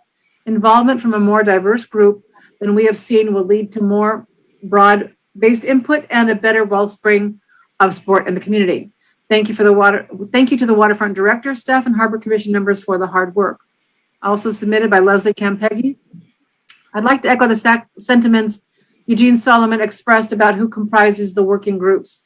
We just had an election whereby voters underscored their support for officials elected who championed revitalization of the waterfront without supersizing. Their input will be invaluable to ensure stakeholders from the public are well represented and that any working group on this matter is more inclusive and varied than we've seen the city manager come up with. In fact, during his last advisory group setup, the city manager cited one basis for who he selected as being people he's worked with in the past. That shouldn't be a consideration to determine a qualified working group. Also, listening to Mark Hansen, I think he's correct to bring up emphasis on making sure we effectively and efficiently address the boat ramp we're required to build for the California Coastal Commission. Since it's an integral requirement, it should probably be on the amenities plan priority list. Mark Hansen is also correct that any plan needs to be independent of what may occur at the AES site, especially since the power plant operation could be extended another 2 years. That completes public comment. Okay, thank you. What else here? I don't see any other hands up. So I guess there's a motion to just submit the RFP. Need any more information, Stephen, to just let the RFP? Director Proud. Yeah, here we go. What I said. I heard Councilmember Nierenheim two things. One, to change to make sure that the primary items for consideration included the sport fishing pier in his motion, and then his motion to then, once that edit is made, to go ahead and release the RFP out to the professional community. If there are edits, I haven't heard that incorporated into the motion yet. Were there other substantive edits that we had? The editing all kind of happened at the Harbor Commission, and they the chair and the vice chair heard your initial discussion, and so they took a lot of that into their consideration when they put the RFP together. So really, it's just any other edits you may have this evening that would be added, and the only one that I have is the one that you gave, Councilmember Nierenheim. Perfect. Thank you. Yeah. Okay, I'll just do a roll call vote. Councilmember Nierenheim. Sorry, do we have a second on that? I thought you seconded. You did. I thought we did, yeah, too, but with those changes. Yeah. Yeah. Okay. Are you okay with those changes? I am. I just wanted to make sure that we had the changes as part of that. So, and okay, thank you. Okay. Anything else? Sorry. No. All right, I'll do a roll call vote. Councilmember Nierenheim. Aye. Councilmember Lowenstein. Aye. Councilmember Horvath. Aye. Councilmember Grand. Aye. And Councilmember MD. Aye. Okay, there you go. I don't think you need to read anything, right? No, Mayor. Okay, next up is item N3, discussion and possible action regarding an updated report on the condition of amenities in city parks and parkettes. So our Public Works Director, Ted Simon. Yes, thank you, Mayor. Tonight we're here to present to you a report on those conditions of amenities in the city parks.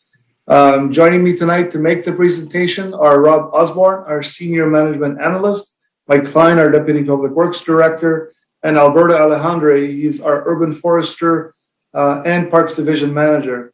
Presentation will also include, or actually what we're giving you tonight is what was taken to the Rec and Parks Commission on February the 10th. The last time you'd heard about the amenities report was from former director, community services director, John LaRock, back in 2016. John gave a very high level perspective of that report. The Public Works team has refined the analysis where it does remain high level, but a little bit closer to the 5,000 foot level where we've got a little bit more in-depth information to share with you. So with that, I'll turn it over to Rob to start the presentation. Rob? Okay, thank you, Ted. Got it pulled up now. Hopefully everybody can see the PowerPoint. So a little bit of the background. So this is an item that was requested by the council back in June during budget development. It took us a little while to get it to you because of the pandemic, the Recreation and Parks Commission couldn't meet for a number of months. So that's why it took so long. The most recent study of this type was conducted by our old friend John LaRock and his team back in 2016. And back in December, Albert and his crew and on Parks Maintenance went through all of our parks and parkettes to update the report and get a more current view on how our parks and parkettes are looking. Looking at the report, it's broken down into really four main elements. One of which is just an assessment of overall infrastructure, looking at the park as a whole. Second element, looking at the lawn and turf areas, what kind of condition they're in. Then for each park, we went through and listed all the amenities in each park along with the quantities, number of basketball courts, number of tennis courts, ball fields, that type of thing. And then Albert's assessment of the condition of all the amenities. So at this point, I'll bring in Albert. So what he did was he looked at three categories. He classified everything as either good condition, fair condition, or poor condition. And I'll bring in Albert here to talk a little bit about those clearly aren't, exact terms. So to have Albert talk about his interpretation. Albert? Yeah. Thank you, Rob. Good evening, Mayor and council members. Condition definitions. During the assessment, the following rating criteria was used. Good, visually attractive, free of visible faults and wear. Example, no cracks on playground surface. Fair, visually solid, only minor faults. Apparent example, some rust starting to show, minor cracks on surfaces. On poor, significant aging, wear and tear. Apparent example, cracks on play surfaces, severe rust, and all safety hazards addressed immediately. Next slide, please. On the findings. In this area, I think we did pretty good. Most parks and parkettes considered to be good or fair. Amenities considered poor. Restrooms at Lilienthal Park. 3 restrooms at the pier. Fitness zones and playgrounds at Dominguez Park. Play structure at the park. Activities building at Wilderness Park. At this point, we'll pass it over to Mike. Albert, before we ship it over to Mike, Rob, go back to 2 slides, please, on the rating right there. I just wanted to point out to the council that part of the reason why we use this category is if there was anything that was a safety hazard, it is something that is addressed immediately. And Albert has done that in the past where we had found or we'd received a complaint or his crews basically found a crack on a slide or part of the playground equipment that deemed that unusable or unsafe for the children. They would close off that area. We would order the spare materials or replacement materials and have that area closed until it is replaced. So as he mentioned, with these 3 categories, we wanted to make sure that the council's awareness that even the poor is not necessarily an element that says it is unsafe for any of the users within those parks or parkettes.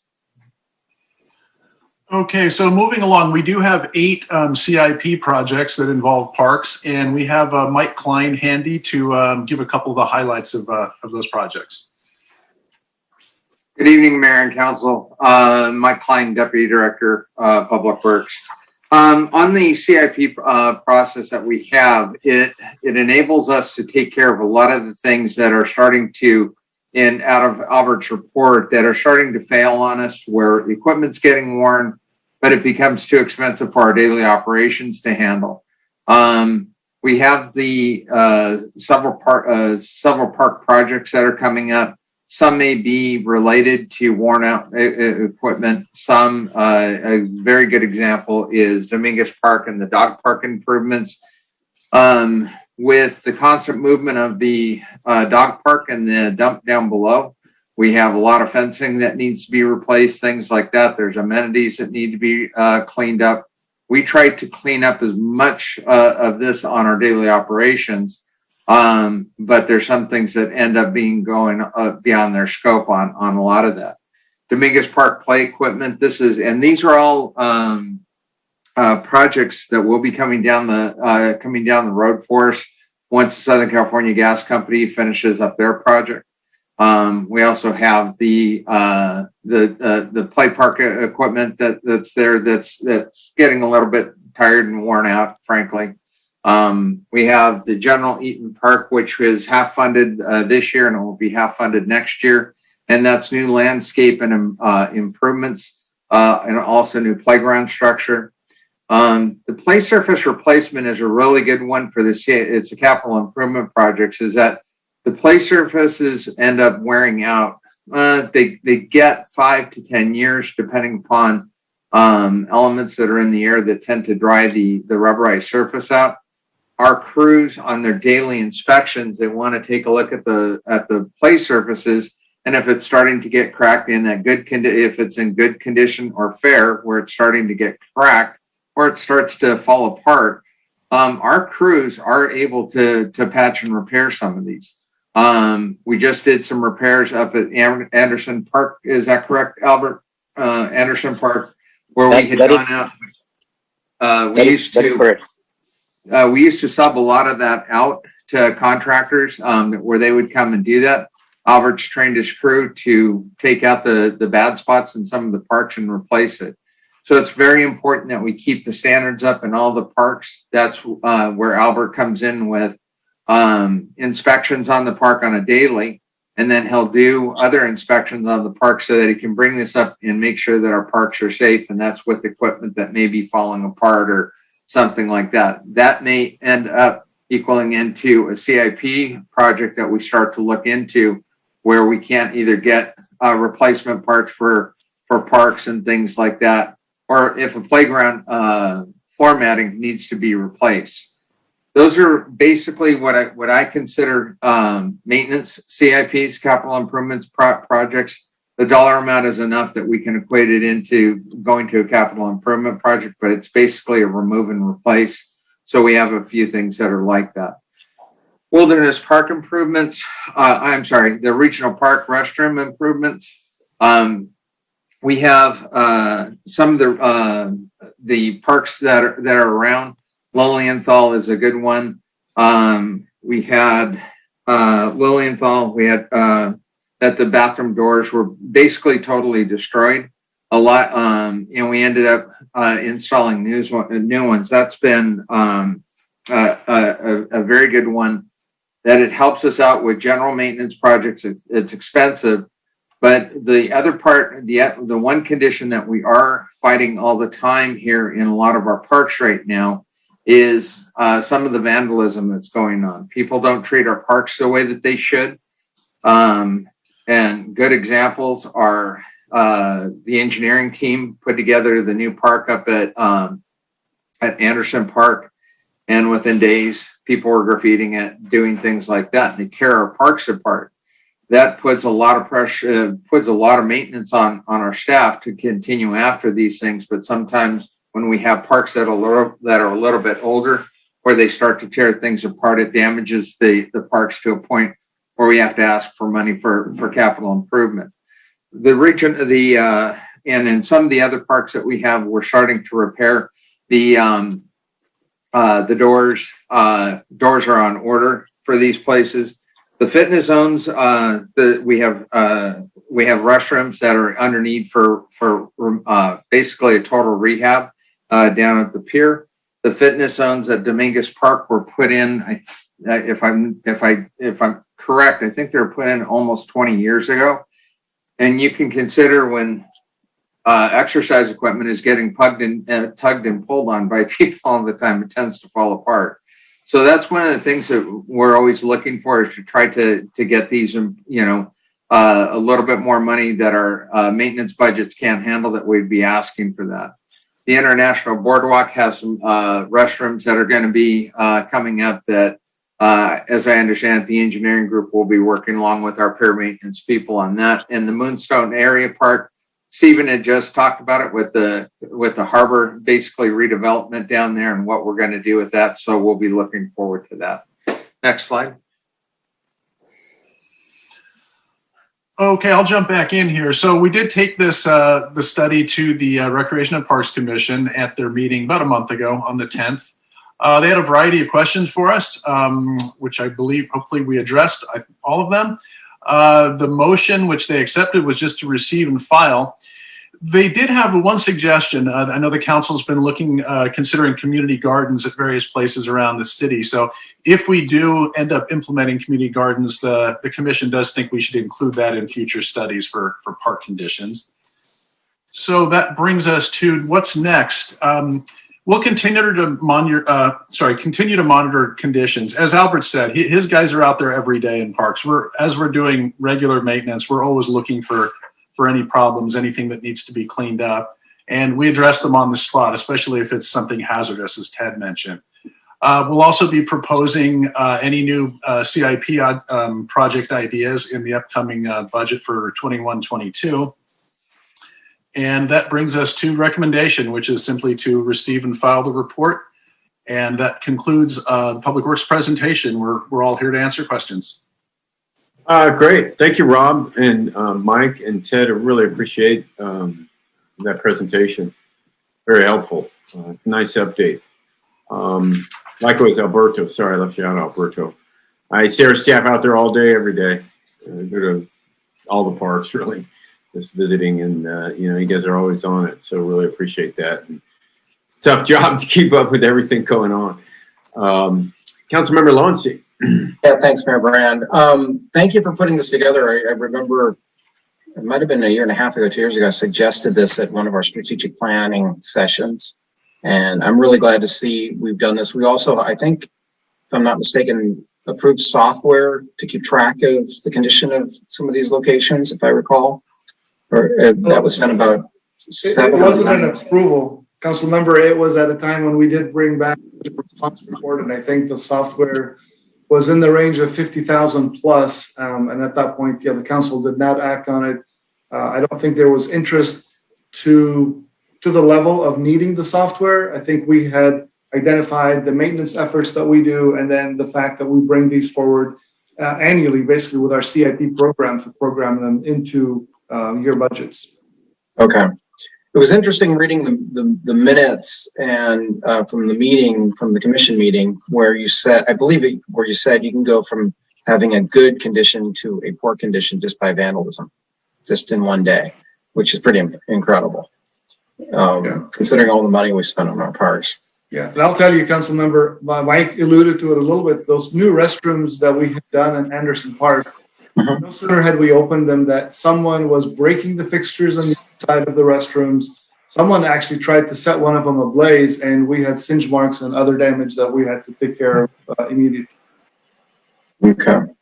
One other thing is that doors at Lilienthal Park that were just installed.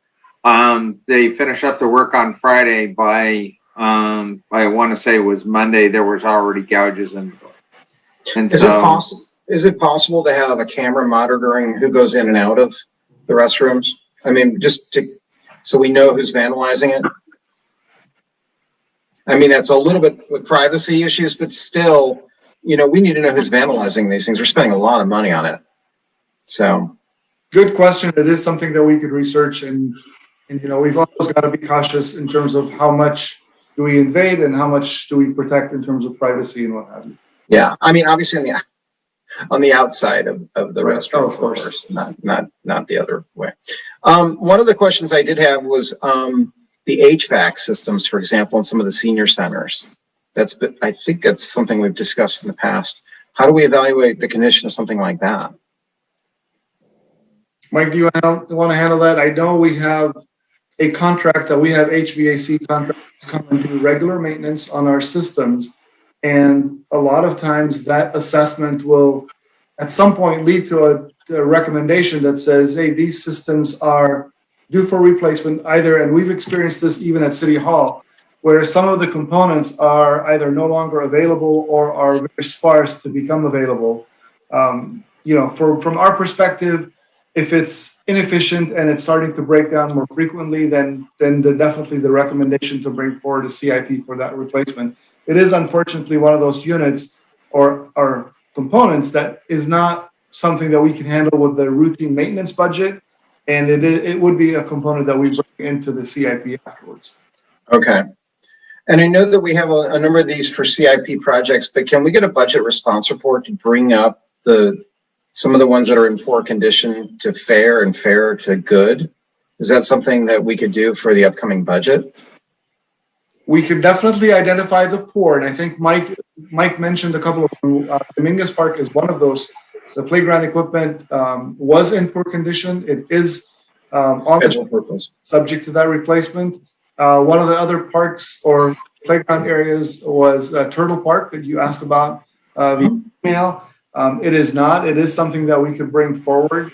I think on the fair ones, they're still good from our perspective and not necessarily something that we would recommend to bring forward as a CIP, but we can make a determination and see how many of those we can incorporate. I think the poor are definitely the ones that we could bring forward because we do want to recommend them for a capital improvement.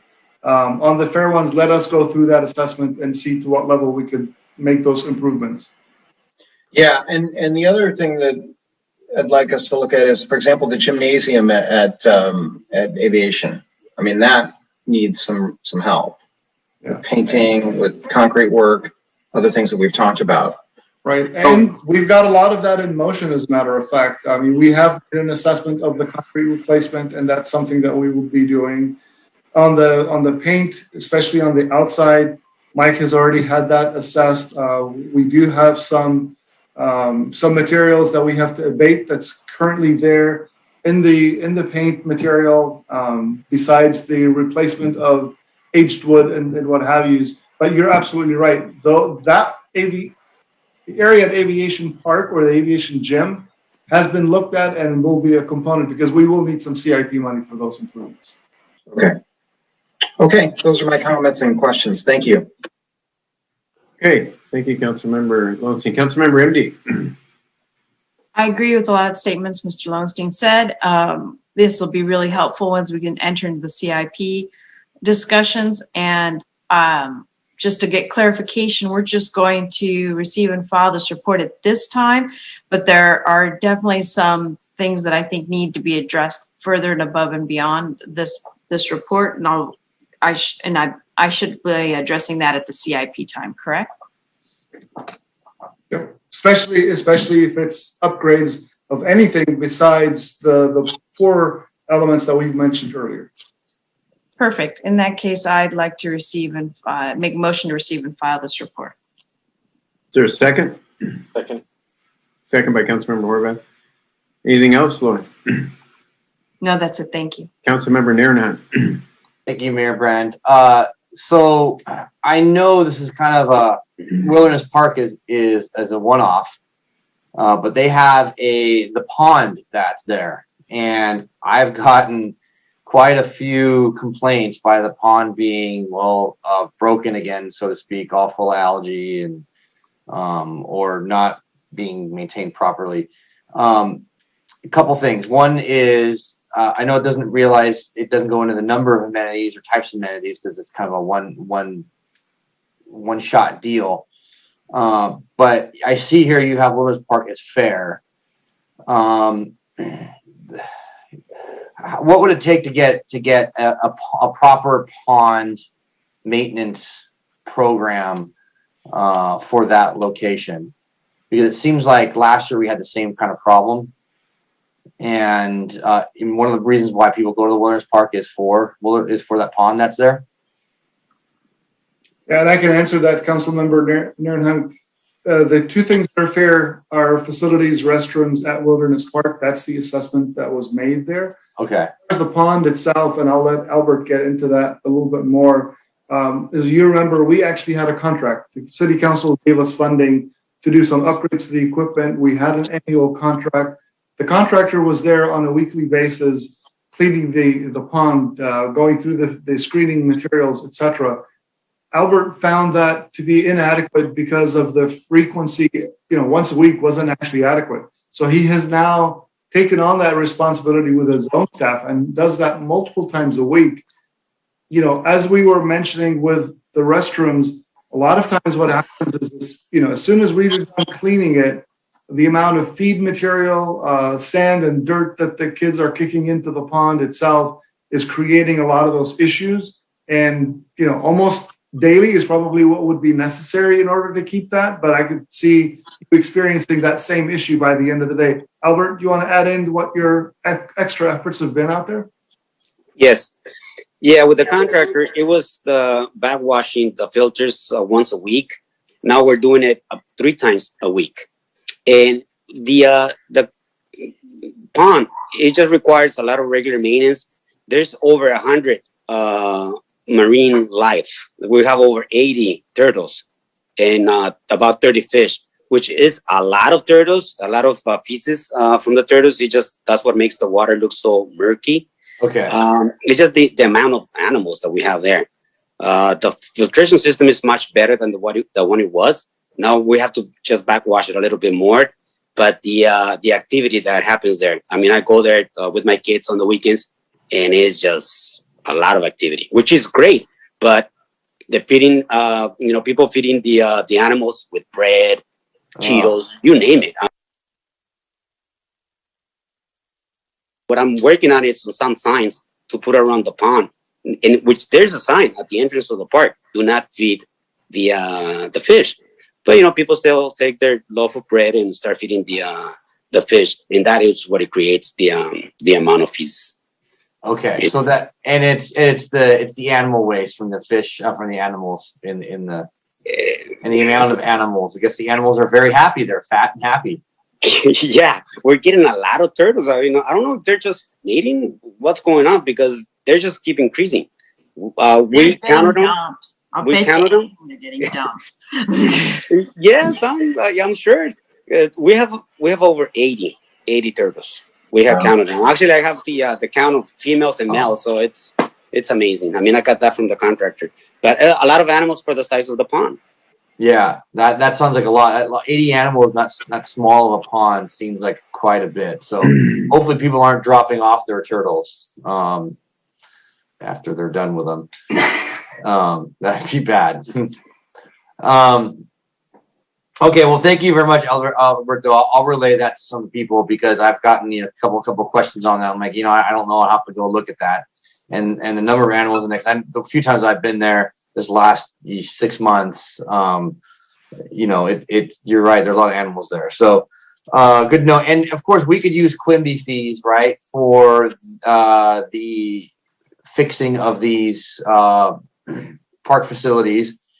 And I believe, I don't know if Brandy's still there, or maybe we just include this into the report, budget response report, regarding how much Quimby fees we have left, where they can be used. And I think the One South project is all done now. So we should have those $7,500 for 50 units in the Quimby fees fund as well. And that's got to be used somewhere regionally within that area. So I think we include that in that report. Todd, you made that part of or did someone part of the request? Okay. Laura, do you want to add that? I think you had the motion, Laura. Yeah, to receive and file. Yeah, I can add that to the motion. That's fine. Okay, perfect. Thank you. All right, that's it. Thank you. What did we just add to the motion? The Todd's report regarding budget response report. BR, for the improvements, and as well as add where the Quimby fees are, where we are with the Quimby fees. Okay, so that'll be a budget response report. Okay, we can do that. Any more public comments? You just need to have the seconder agree to that too. I'm sorry. Does anyone? Who was the second? I'm sorry. That's me. I'm good. Okay, thank you. Public comments. Yes, we have Zane Obaji Jr. Hi, howdy. So looking at the list of capital improvement projects, we noticed that the parks are all in South Redondo. So what I'd hope is that the council look in the next round, making sure that we maintain and upgrade the parks in North Redondo as well. Secondly, and especially as we think of Quimby fees, I think from One South, I imagine that's a project in the south, and hopefully we can get those Quimby fees to support projects in the north. When we look at play surface replacement, a hot topic that's been coming up is reuse of water, rainwater, and using gray water to water lawns and the like, especially at the parks. So I wonder if there's any ability for staff to look at what companies like Enviroscape LA, Mike Garcia, longtime Redondo resident, are doing. Because on private property, what they're doing is basically making the surface hollow so it absorbs water, putting essentially a tank there or a liner there that captures the water, and then using some sort of pumping mechanism to get the water out and then fuel the sprinklers and the like. So maybe that's something, or I would highly encourage. I know Mr. Gran is was active in promoting recycling water. Maybe that's something that we can do. We can start to do and kind of bring in-house as we modernize our parks. And that's about it. Thank you. Yeah, thank you. Any more comments from the public? None on Zoom, but I think we have some e-comments. Go ahead, Vicki. Yes, first submitted by Brayley Klatt. I am writing to oppose the move to allow dogs in smaller parkettes with children's play equipment on site. As many of our parkettes are getting on in years and are routinely used throughout the day by children of all ages, allowing dogs to be on the premises will only add to the wearing of our beloved parkettes. While many of our parkettes are in relatively good condition, it's the foam walk path / safety wood chips and playground equipment that needs to continuously be taken care of. If a dog owner follows the guidelines, then their dog will need to be within 6 feet on their leash and basically with them at all times. If a dog needs to poop or pee, they will most likely do so right where they are. The other day, I saw a dog pee in 4 different areas of our small parkette where their owners had them while watching their children on the foam path. There are no way to clean the parks of dog pee or waste. I am not opposed to allowing dogs in parks that are larger and are parkettes with no playground equipment. This seems like a perfectly reasonable request and not something that would be difficult to follow through with.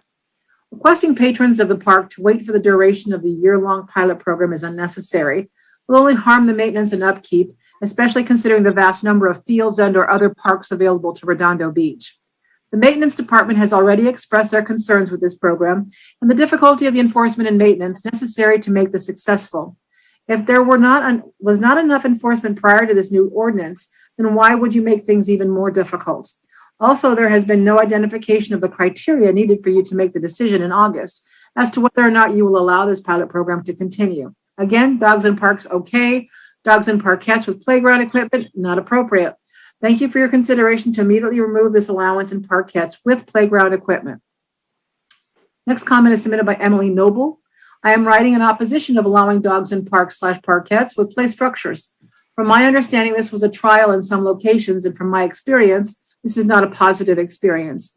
Within the first week, I witnessed a woman with her 2 dogs at Townsend Parkette. This parkette has both grassy areas and wood chips under the play equipment.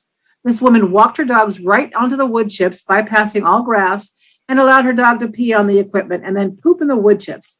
My 1-year-old daughter was playing nearby, not a problem, until the woman began to walk away without picking up the poop. I asked her to please clean up after her dog, and she responded, "Oh, dogs are allowed at the parkette now," as if this is a reason to not clean up after her dogs. This was the first of many times I've witnessed this occurring from multiple dog walkers. As a dog owner myself, I understand the frustration of having limited areas in Redondo Beach to walk my dogs. My proposal is that any area with play equipment on site where children play and oftentimes put things in their mouth be off limits for dogs. There are many parks, parkettes in the area that do not have play equipment. Thank you. Next is submitted by Nikki Negretti Mitchell. Redondo Beach needs to catch up with the currently growing social climate of being dog friendly. One dirty dog park isn't enough for all the dogs in this city.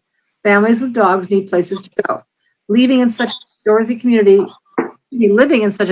community, it's silly to have so many restrictions. More restaurant patios as well, and definitely a section of beach where dogs are allowed is 100% called for. We need to get with it. South Long Beach, Huntington Beach, and Malibu.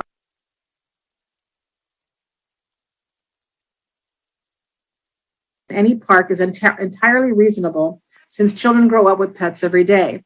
Their environments do not need to be so sterile. That doesn't mean I think anyone should be inconsiderate with their pets either. Crappy people ignore signs, but inconsiderate people are everywhere. Kids need to grow up with some room to breathe and freedom to move around, and dogs are an asset in children's lives. Kids love dogs. In my family, we've had a total of 5 dogs during my daughter's entire 22 3/4 years. She has had the enriching experience of the love of a pet, and again, kids just love animals. My daughter has never suffered any health complications from living with dogs. There were 2 already in her home the day she was born, and she has never lived a day without one.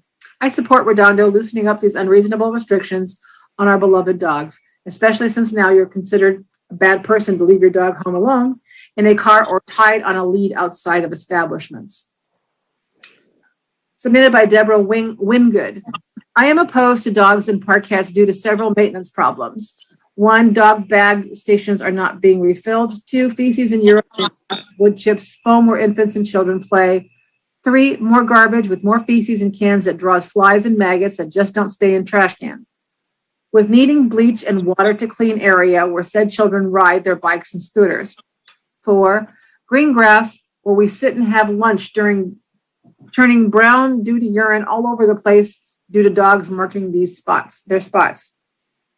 5, green grass turning to dirt due to overuse of dogs in parks. 6, feces being left in grass by lazy dog owners. 7, who is maintaining the rules on the sign, making sure dogs are on leashes and are licensed. 8, is there a 1-800 number to call for someone to come and maintain with fines for said dog owners not following rules? 9, maintaining the parks already for maintenance is already difficult. They don't check the garbage every day. They have never scrubbed signs or park benches where there has been bird poop for years that patrons sit on. Playgrounds with sand should be sifted more often to remove cat feces. These are just some of my concerns. That knowledge already. If these owners were responsible people, all the dogs in Redondo Beach would be licensed and vaccinated, bringing in a great revenue for the city yearly. But there are thousands of owners that don't meet the legal requirements. Who's keeping them in check? I don't want to have to worry about the babies, toddlers, children in my neighborhood. The world has become a scary place with a pandemic and virus. We can't see without letting dogs in parquets without vaccines for rabies. I want our beautiful parquets to stay beautiful so the children can run, wrestle, and do cartwheels without worry of getting dog poop on them. Please don't wait a year for this pilot program. Make our parquets with play equipment safe for our children. That appears to be the conclusion of those public comments. Okay, thank you. Thank you, Eleanor. Certainly makes sense to, ban dogs from parquets where there's play equipment.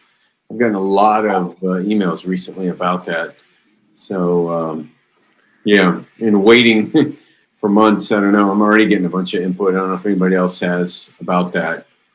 People taking their kids to play in very small area. And then now people are bringing their dogs in and pooping. Sounds like something that needs fixing sooner rather than later. Small issue, that exercise court on in Veterans Park is extremely popular. The problem I see, though, is that it's right next to the playground. And so the kids have spilled into the exercise court. And, they're doing some crazy stuff. On the rings, they're climbing over the wall and dropping themselves off the backside, doing some things that just aren't safe. Right in front of their parents. So I don't know what we do about that. Maybe I think, is there a sign coming, Ted? We had talked about this, a bigger sign or something. I think we have talked about that, Mayor, and that's something to be considered. But, it goes back to the parents, as you mentioned, they are watching their kids and they're smiling as the kids are climbing all over the equipment. Yeah. Well, it gets in the way of the people who want to use the equipment as well. I mean, somebody's actually trying to use it for what it's intended, and the kids are just running around. It's kind of out of control. I don't know. It's something we probably will have to do something about eventually. Certainly. Is there a sign coming? I was told that there was a sign being designed to increase the awareness of what that exercise court's actually for. Yeah, I just think, sorry, I don't have a status on that replacement, but I do recall us having that conversation on it. Yes. We can follow up, Mayor, with Laurie Koike. I think John LaRock had been looking into something that was supposed to be out here. We'll look into that a little bit further. Yeah, you may even have like an age limit on it, like 14 or something. I don't know. It's, you know, you've got 5-year-olds and 6-year-olds throwing themselves over the backside of the whole thing, and it's just not what it was intended for, and it's not good for anybody. You know, the turtle population, obviously that's a problem, and that's not healthy for anybody. It's not healthy for the turtles. It's not healthy for the park. I don't know what we do about that, but it sure seems like something needs to get done to, you know, cull the turtle population at Wilderness Park. I mean, just letting it get worse, I don't think it's a good plan. Doesn't sound like there's a plan to do anything about it. So I would encourage the staff to give that some thought and not just let it continue, because it's not healthy for anybody. What's going on with the skate park improvements like at Perry Park? Are those moving forward, Ted? They are, Your Honor. As a matter of fact, we are working with our attorney's office and outside counsel to get the RFP ready. I think we should have a draft of that over the next couple of weeks to come forward. Mm-hmm. Okay. And I guess the same thing for the skate park at the Pad 10. Where's the status of that? Yeah, it's the same RFP that we're working on to bring that forward for both locations. Okay. And when do you think that'll come? We anticipate it over the next couple of weeks. Yeah, great. And the basketball, I also got a complaint. They were playing field hockey or something on Perry Park, and yet the basketball nets were down and nobody could play basketball. So are there plans, you know, coming out of COVID to reinstall the basketball hoops at the various parks? Yeah, Mike, you want to handle that, or Albert? Once we're given the green light to open up the basketball courts, we'll be putting those on. We're ready to roll on that. We just need the green light. Mm-hmm. I share the frustration of the resident. I mean, it's like, you know, they want to play basketball, and then there's a whole crowd of people in there. They were playing field hockey or something. It sounded like it was just a pickup game, and somebody threw up some nets, and meanwhile they couldn't play basketball, what it was intended for. I guess that's going to have to be a wait and see. Okay. No more comments. We got a motion to receive and file and amend the previous budget response report. I guess I'll just do a roll call vote. Councilmember Nairnheim? Aye. Councilmember Lowenstein? Aye. Councilmember Horvath? Aye. Councilmember Grand? Aye. And Councilmember Emdy? Aye. Okay. Great. Receive and file. Thanks, everybody. Really appreciate all that work and answering all our questions and addressing everything. Really appreciate it, Mike and Ted and Alberto and you know, forgetting somebody. All right. Mayor and Council, one thing that I did want to mention, which is the follow-up report related to the review of dogs in parks. Just so you have it on your calendar, when that was approved, it was October was the time frame for us to bring back kind of a review of how things are going. So that's kind of our time frame for bringing that issue back to you. If you want it brought back sooner, we would need to hear from you on that in terms of a referral. Right. I would maybe later in the meeting. I just think just that one specific issue where you're allowing dogs in parkettes with playgrounds seems like the jury's out on that one. And I mean, I'm not really hearing anything other than negative comments about that, and waiting whatever that'll be in another 9 months. You know, people develop habits, and yeah, probably better to go back. So maybe we'll get a referral at the end of the meeting. Next up, I guess, is really city manager items. Joe, you wanted to talk about COVID and what's going on with that?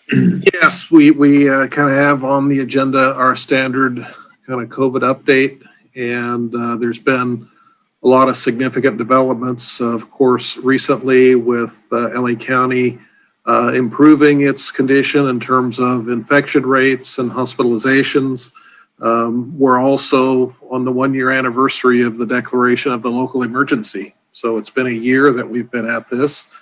We've gone through a number of restrictions, some of which remain in place in terms of our local facilities and operations.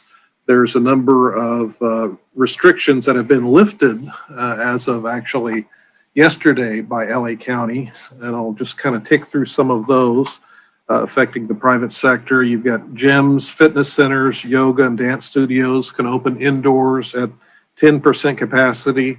All of these have masking and social distancing requirements as part of them. Movie theaters can open 25% capacity. There's spacing and distancing requirements as part of their operations. Retail and personal care services can increase capacity to 50%, also with masking and required at all times and for all services. Restaurants can open indoors, 25% maximum capacity. There's a variety of restrictions related to face coverings for servers, for distances between tables and patrons, number of households at the same table, things of that nature. So our restaurants locally are very, very happy with the ability to return to indoor dining. Indoor shopping malls, there's increased capacity and occupancy to 50%, with common areas remaining closed. Food courts can be open to 25%, adhering to restaurant guidance for indoor dining. We continue to work closely with Beach Cities Health District. Happy to have Tom Backley with us here again tonight. He's been very busy in the area of working with us on vaccines. And Tom, if you want to kind of add your comments tonight, would appreciate it. Great. Thanks, Joe. Mayor, Council, good to be here tonight. Yeah, big changes here in the last week, as Joe was talking about, moving to the red level. Maybe I could just show you something real quick, and then I can talk about vaccines. This is our normal report that we provide. You can see total number of cases in the beach cities as well as in the county. I think what we're all kind of interested in, of course, is this 7-day average. So you can see what we're experiencing here, which our numbers are less than they were back in July. So that's very good news. Of course, as Joe was just talking about, we're obviously very interested in the hospitalization numbers. Those are way down, as you can see over here on this side. Then as we start to talk about reopening, remember that number there was up in the 30s, I think low 40s a couple of months ago. So you can see what's happening statewide, where it used to be completely purple, is now mostly red. You've got a few orange happening and yellow happening. You can see that as of today, the average adjusted daily new case number per 100,000 was 4.1. So that is putting us very close into moving into the orange category. We're in the red now. So it'd have to be at 4 or below for 2 weeks.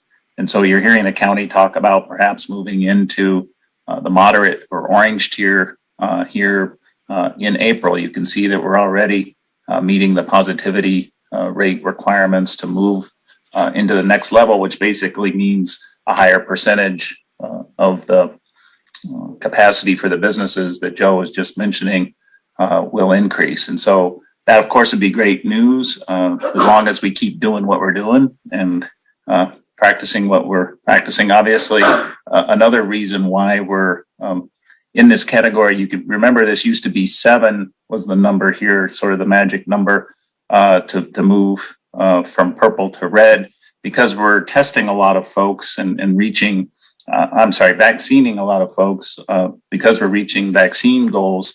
That's allowing us to move into these other levels quicker. And so Jacqueline's not with us tonight. She's at the vaccine site. Sorry, I keep saying that. She's at the vaccine site tonight with educators and we're doing our last week of first doses of vaccines, and then we're going to move into second doses. We've been able to vaccine about 2,100 educators in the South Bay, so we're very proud of that. That's been a consortium that among 11 school districts, obviously including Redondo on that.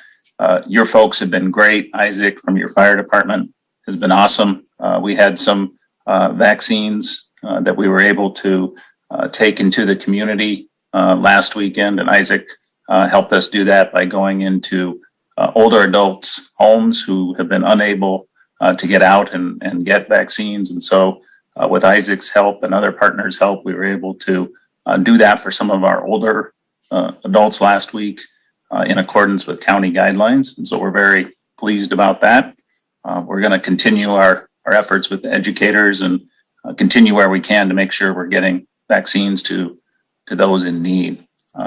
What's the phone number, Tom, that an elderly person who can't get out could call right now to make an appointment or tomorrow or whatever, or get some help? Yeah, it's 310-372-3426, extension 256, or they can go on our website at bchd.org. Please give us a call on that number and we can help you make an appointment, or if you're having trouble getting transportation, we can help you with transportation.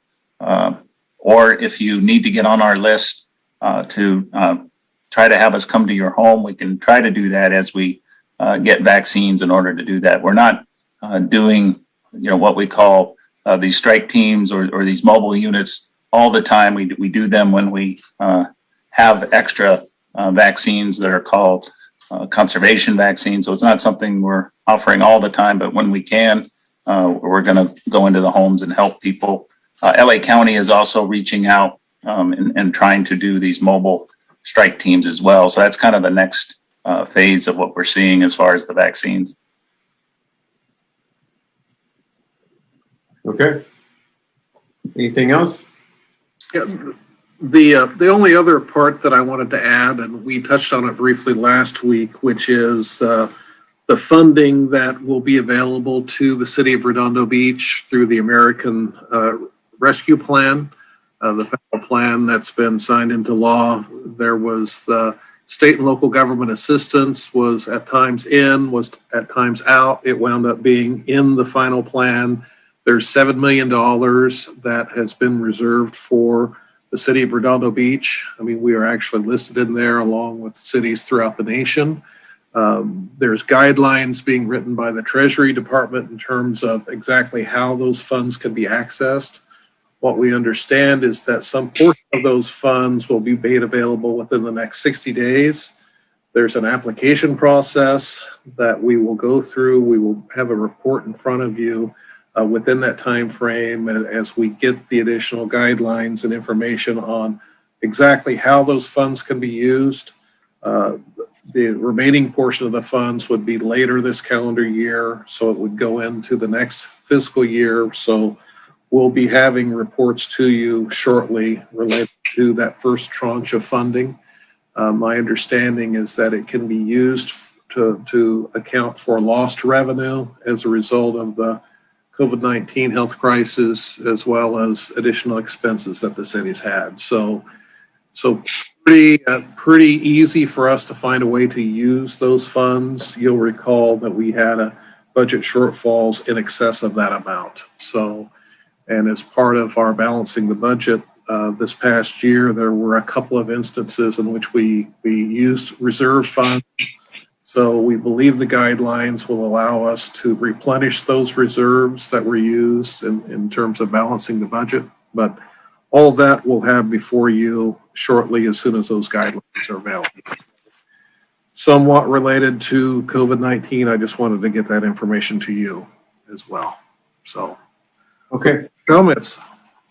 Tom, you said your phone number was 372. I think you just misspoke. It's 374-3426, extension 256. Yep, I was just double checking that. Yep, 310-374-3426. Thanks, Mayor. Yeah, I was sitting there waiting. Did he say two? Is it two? It's been a long week, but yeah. Thanks. I think some people were trying to write that down. And so again, it's 310-374-3426, extension 256. Yep. Okay. Yeah, thanks, Tom. Councilmember MD. What do you know, or what lessons have you learned in as far as what you're seeing in Italy? I'm hearing differing reports, and some say it's because of the variants, but others say it's because they're not vaccinating at the same rates that we are. Do you know much about that? Because there's so much hope in what we're doing, and I just feel that if we had to go through another one, it would be quite devastating. And so this would be an opportunity to help people understand what they need to do to make sure we don't go through that again, like Italy is doing. Yeah, it's just so people understand what Councilmember MD is talking about. They're having surges in Europe, and it's concerning to a lot of people, and it seems unexplainable. So maybe, Tom, you can shed some light on it. And I know it's a concern with the CDC. We often hear that from Dr. Fauci. Again, we can't stress enough just the basics of practicing that physical distancing, wearing the mask, and continuing to just stay vigilant. I think we're all encouraged by the vaccine. I think we're encouraged that people are getting the vaccine, but we just have to remain vigilant and continue to wear our mask and keep doing what we're doing, and just be cautious as we reopen. I think as far as the variants, I think we're still learning a lot about the variants. I think we're learning whether or not the vaccine, how effective it is with the variants. And again, just encourage people to stay vigilant and keep doing what we're doing. It really comes down to that personal choice. And so, yes, things are a lot better than they have been, but now is not the time to let up. Laura, if I could comment on that. So I have some experience. One is my company is based in Spain, and so is my family, my wife's family. The EU has botched the rollout of the vaccines. They have not given enough vaccines to every country. My mother-in-law is 84. She's still just now getting scheduled 2 weeks from now to get her first vaccine. So, I mean, we're, weeks and weeks ahead of them. And so that, coupled with the AstraZeneca problems with blood clots, has really made it bad. And that's because they can't get enough people vaccinated fast enough. You're seeing these variants develop. And so that's really what's happening in Italy. And I think it's happening all over Europe right now, except with the exception if you consider the UK, Europe. And what the UK did was they spaced out the first and second doses, so they were able to get more people vaccinated quickly. So,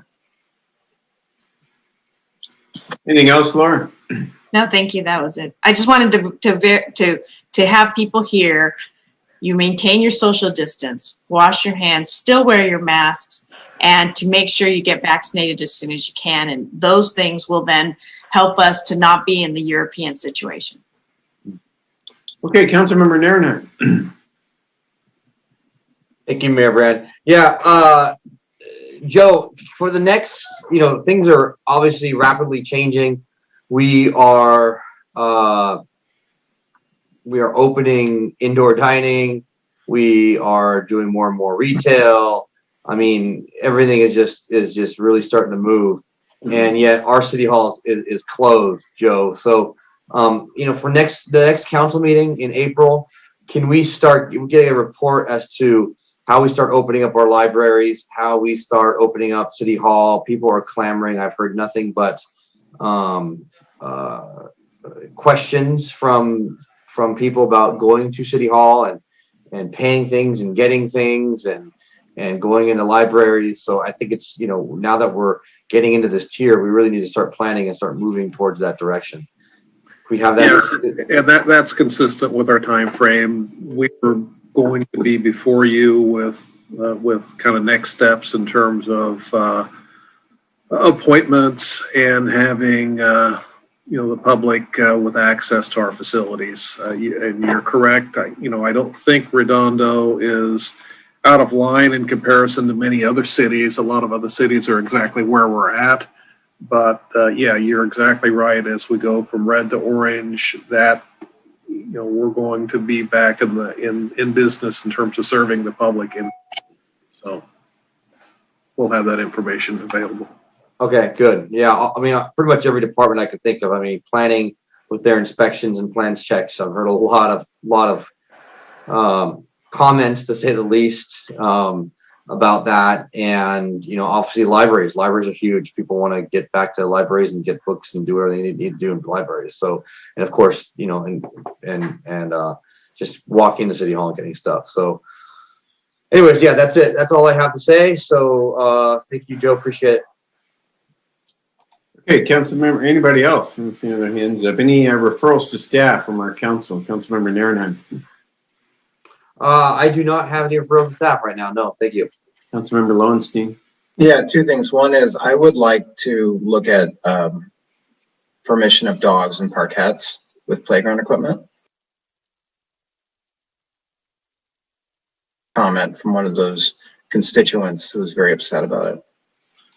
That makes a lot of sense. Is there a second?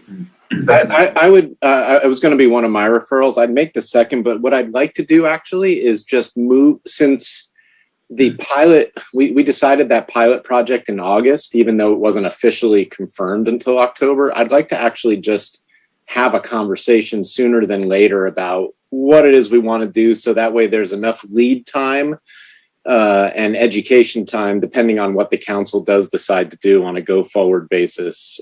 So, you know, I'd like to at least move up a conversation to June, July at the very latest, so that we can actually, you know, execute something ahead of the year period. But I second it otherwise, if Todd's willing to add that to the referral. Yeah, I mean, Christian, about all the parks and what we've done with dogs. Yeah, we set a trial period and we need to reevaluate it. So I just want to have that conversation sooner than later, you know, and then depending on what we decide to do, it gives us plenty of lead time before the trial period comes to an end to educate people, depending on what we decide. So kind of like a check-in. Yeah. But pretty much. Yeah, I think it's, you know, I have a survey out there, and just in 2 days, 185 people have responded. So there's a lot of talk. A lot of responses. Yeah. I fear of people developing habits, you know, it becomes harder to undo. Yeah. Yeah, that's fine. I'm good with that. Like October's really off too long. Anyway, anything else, Don? Also want to know what the progress is. We talked about a very tight timeline for the PERS obligation bonds, and it's now going to be April when we meet again. We talked about needing 90 days, perhaps. Where are we at with that if we're going to do this? We're going to talk about it. Marty or Mike, do you have an update related to progress with Cosmont? Yeah, putting together the financing team. So we have Mike Webb, I think, is taking and seeing if he's in agreement with what Cosmont has recommended. And then we could go from there. They're thinking also of after the majority of the team is put together, going out to an RFP for the underwriting services. What's the timeline, Marty? When will they be back to speak to the council about this? Do you know? I think they can do it pretty quick. We're 3 weeks between council meetings now, right? So there's a chance of April 6th. Yeah, I would agree. I was going to say April 6th. All right. Thank you. That's it for me. Okay, Councilmember Horvath. I have a handful since we didn't get to do this last week and we had many weeks off. So the first one is I'd like to make a referral to bring back a letter of support for SB 612 by Senator Portantino. We are a member of Clean Power Alliance. This particular bill addresses the inequities around legacy resources for which CCAs, which we are in, customers pay. But do not receive any benefits. So it's something that we've had before the CPUC for 18 months, and the CPUC has kind of been strong-arming us. So Senator Portantino is trying to push this through legislatively, and he's got a ton of people that have already signed on to it, including Assemblymember Marisucci and Senator Ben Allen. They're co-authors. So I'd like to make a referral to bring a bring an item up so we can send a support letter in for that.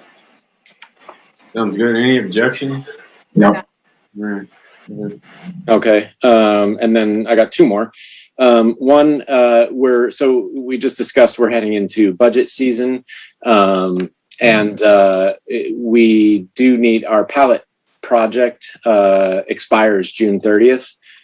So I think it would behoove us to at least have a conversation as to what we want to do, whether we want to continue it, discontinue it, do we want to move it? Right now, the zoning for the site that it's on is only good during a COVID emergency, so we should at least have a conversation around that as soon as possible from a funding perspective too. What do you think of that, Joe? Is that something we need to do, or? It is something we need to do. I wanted to ask Councilmember Horvath, what was the time frame for doing that? Well, I mean, I'm already talking with the county about funding related to our enhanced response pilot project, homeless court. So if we're going to be looking for outside funding sources for that, we need to be moving as soon as possible here before those monies disappear, to other things around. But we also have to have the technical conversations about, about the program. So I would say. Wait, let's be clear. The technical operations as to where it's going to be, because it won't be in North Redondo past June 30th. So, we just can't. I won't be voting for any of that.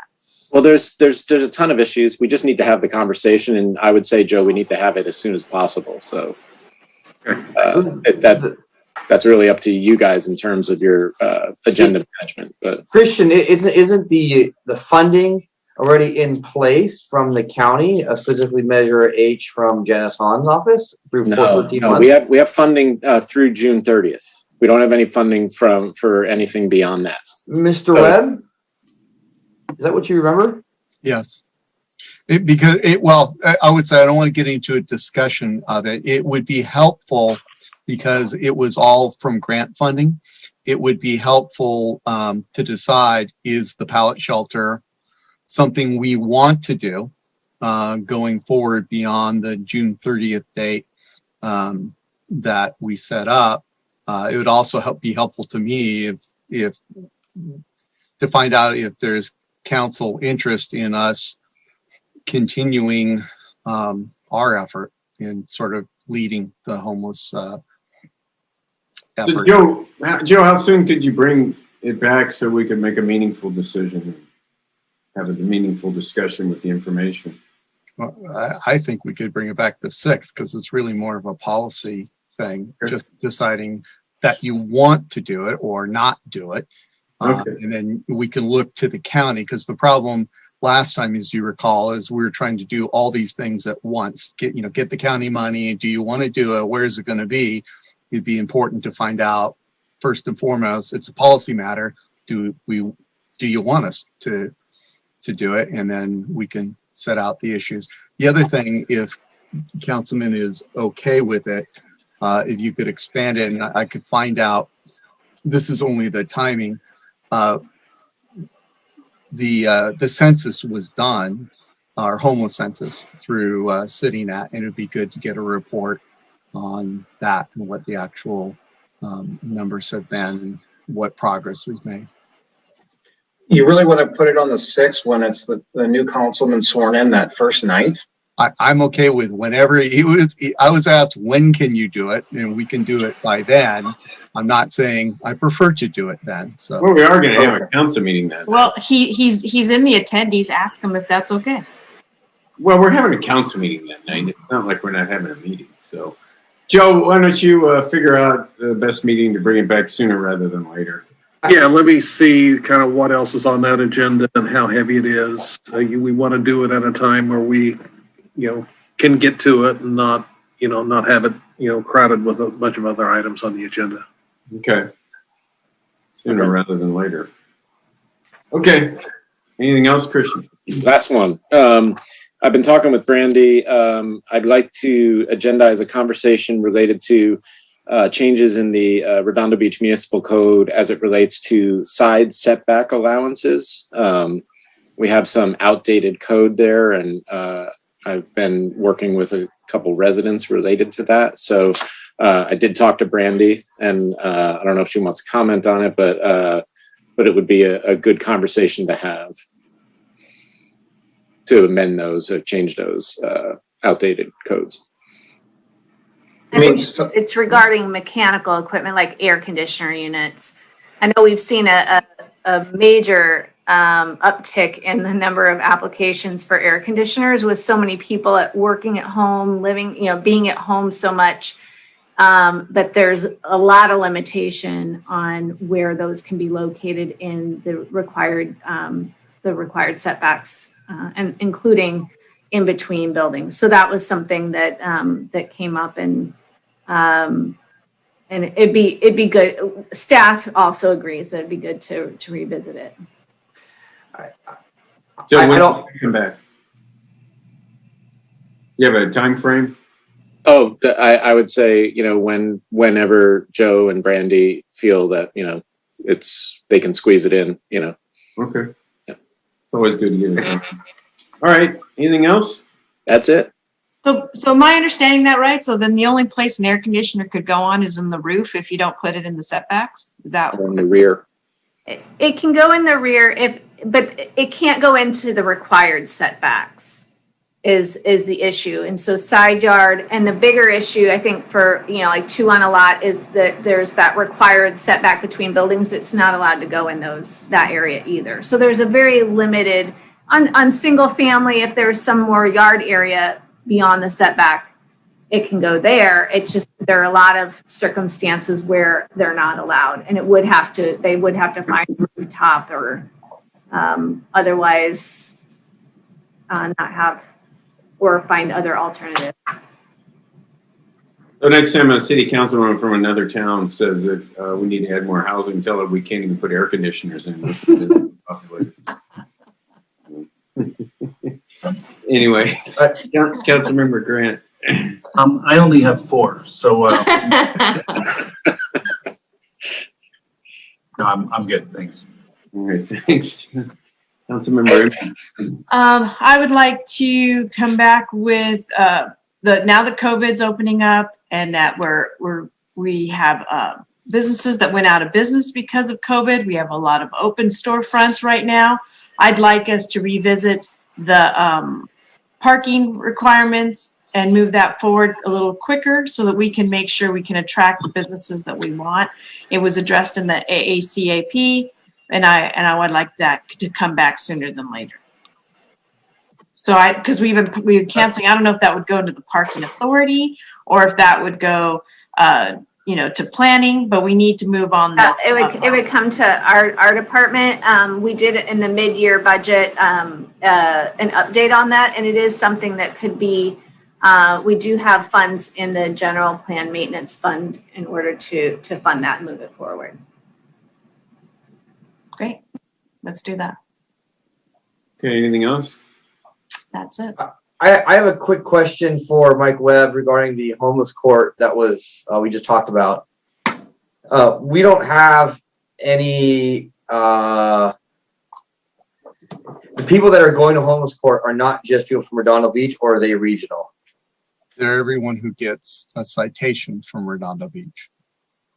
Just from Redondo Beach. Correct. We have not incorporated any other area. Even Hermosa, even though we do prosecution, although Hermosa would like to incorporate that, I'm sure we're going to have discussion with them.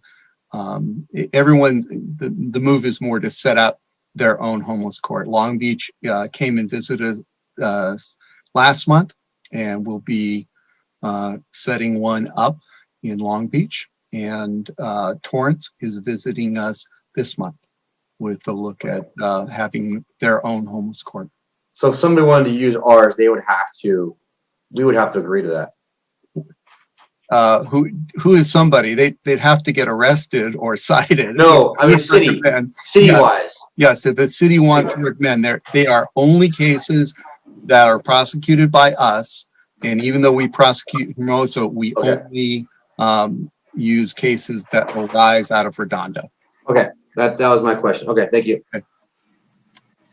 Okay, before we adjourn, I'd like to thank Councilmember Grant for all his services over the last 4 years. John, it really, it's a big commitment, and you've done, a great job showing up every night and saying what you believe in, and all the hard work you put in. It's not lost on me, and I know a lot of people really appreciate it. And it's tough to lose. I've lost. A lot of people have lost. So, but you did it graciously, and it was a very, very great demonstration of how everybody's supposed to behave, which you don't always get in this day and age. But anyway, I just want to take the opportunity to thank you, John, before we adjourn. I know it's your last meeting, and wish you well, and hope you stay involved, because I know you get a lot of connections and a lot of good input. So, Isn't he coming back on the 6th? yeah, I'll be here, but it's we don't have meetings go on the 6th. But yeah, I just want to take this opportunity, John. It's your last active meeting, so thank you and thank you very much. And as we always say, it's been a pleasure. And what you miss most are the people, and I will miss all of you, and that's even you, Nils. I'll miss you. Thanks, John. We're not quite Nobody's looking. going anywhere. Stuff. I'll take it. Look at it this way: you don't have to sit in these meetings till midnight. I'll be close, and I'll be around. So. Wondering why you did that. You'll just be able to turn it off and go back to your life. So anyway, thanks again, and I'll entertain a motion to adjourn. I'll make a motion to adjourn. I'll second that. Okay, any opposition to adjourning? All right, well, good night, everybody, and see you on April 6th.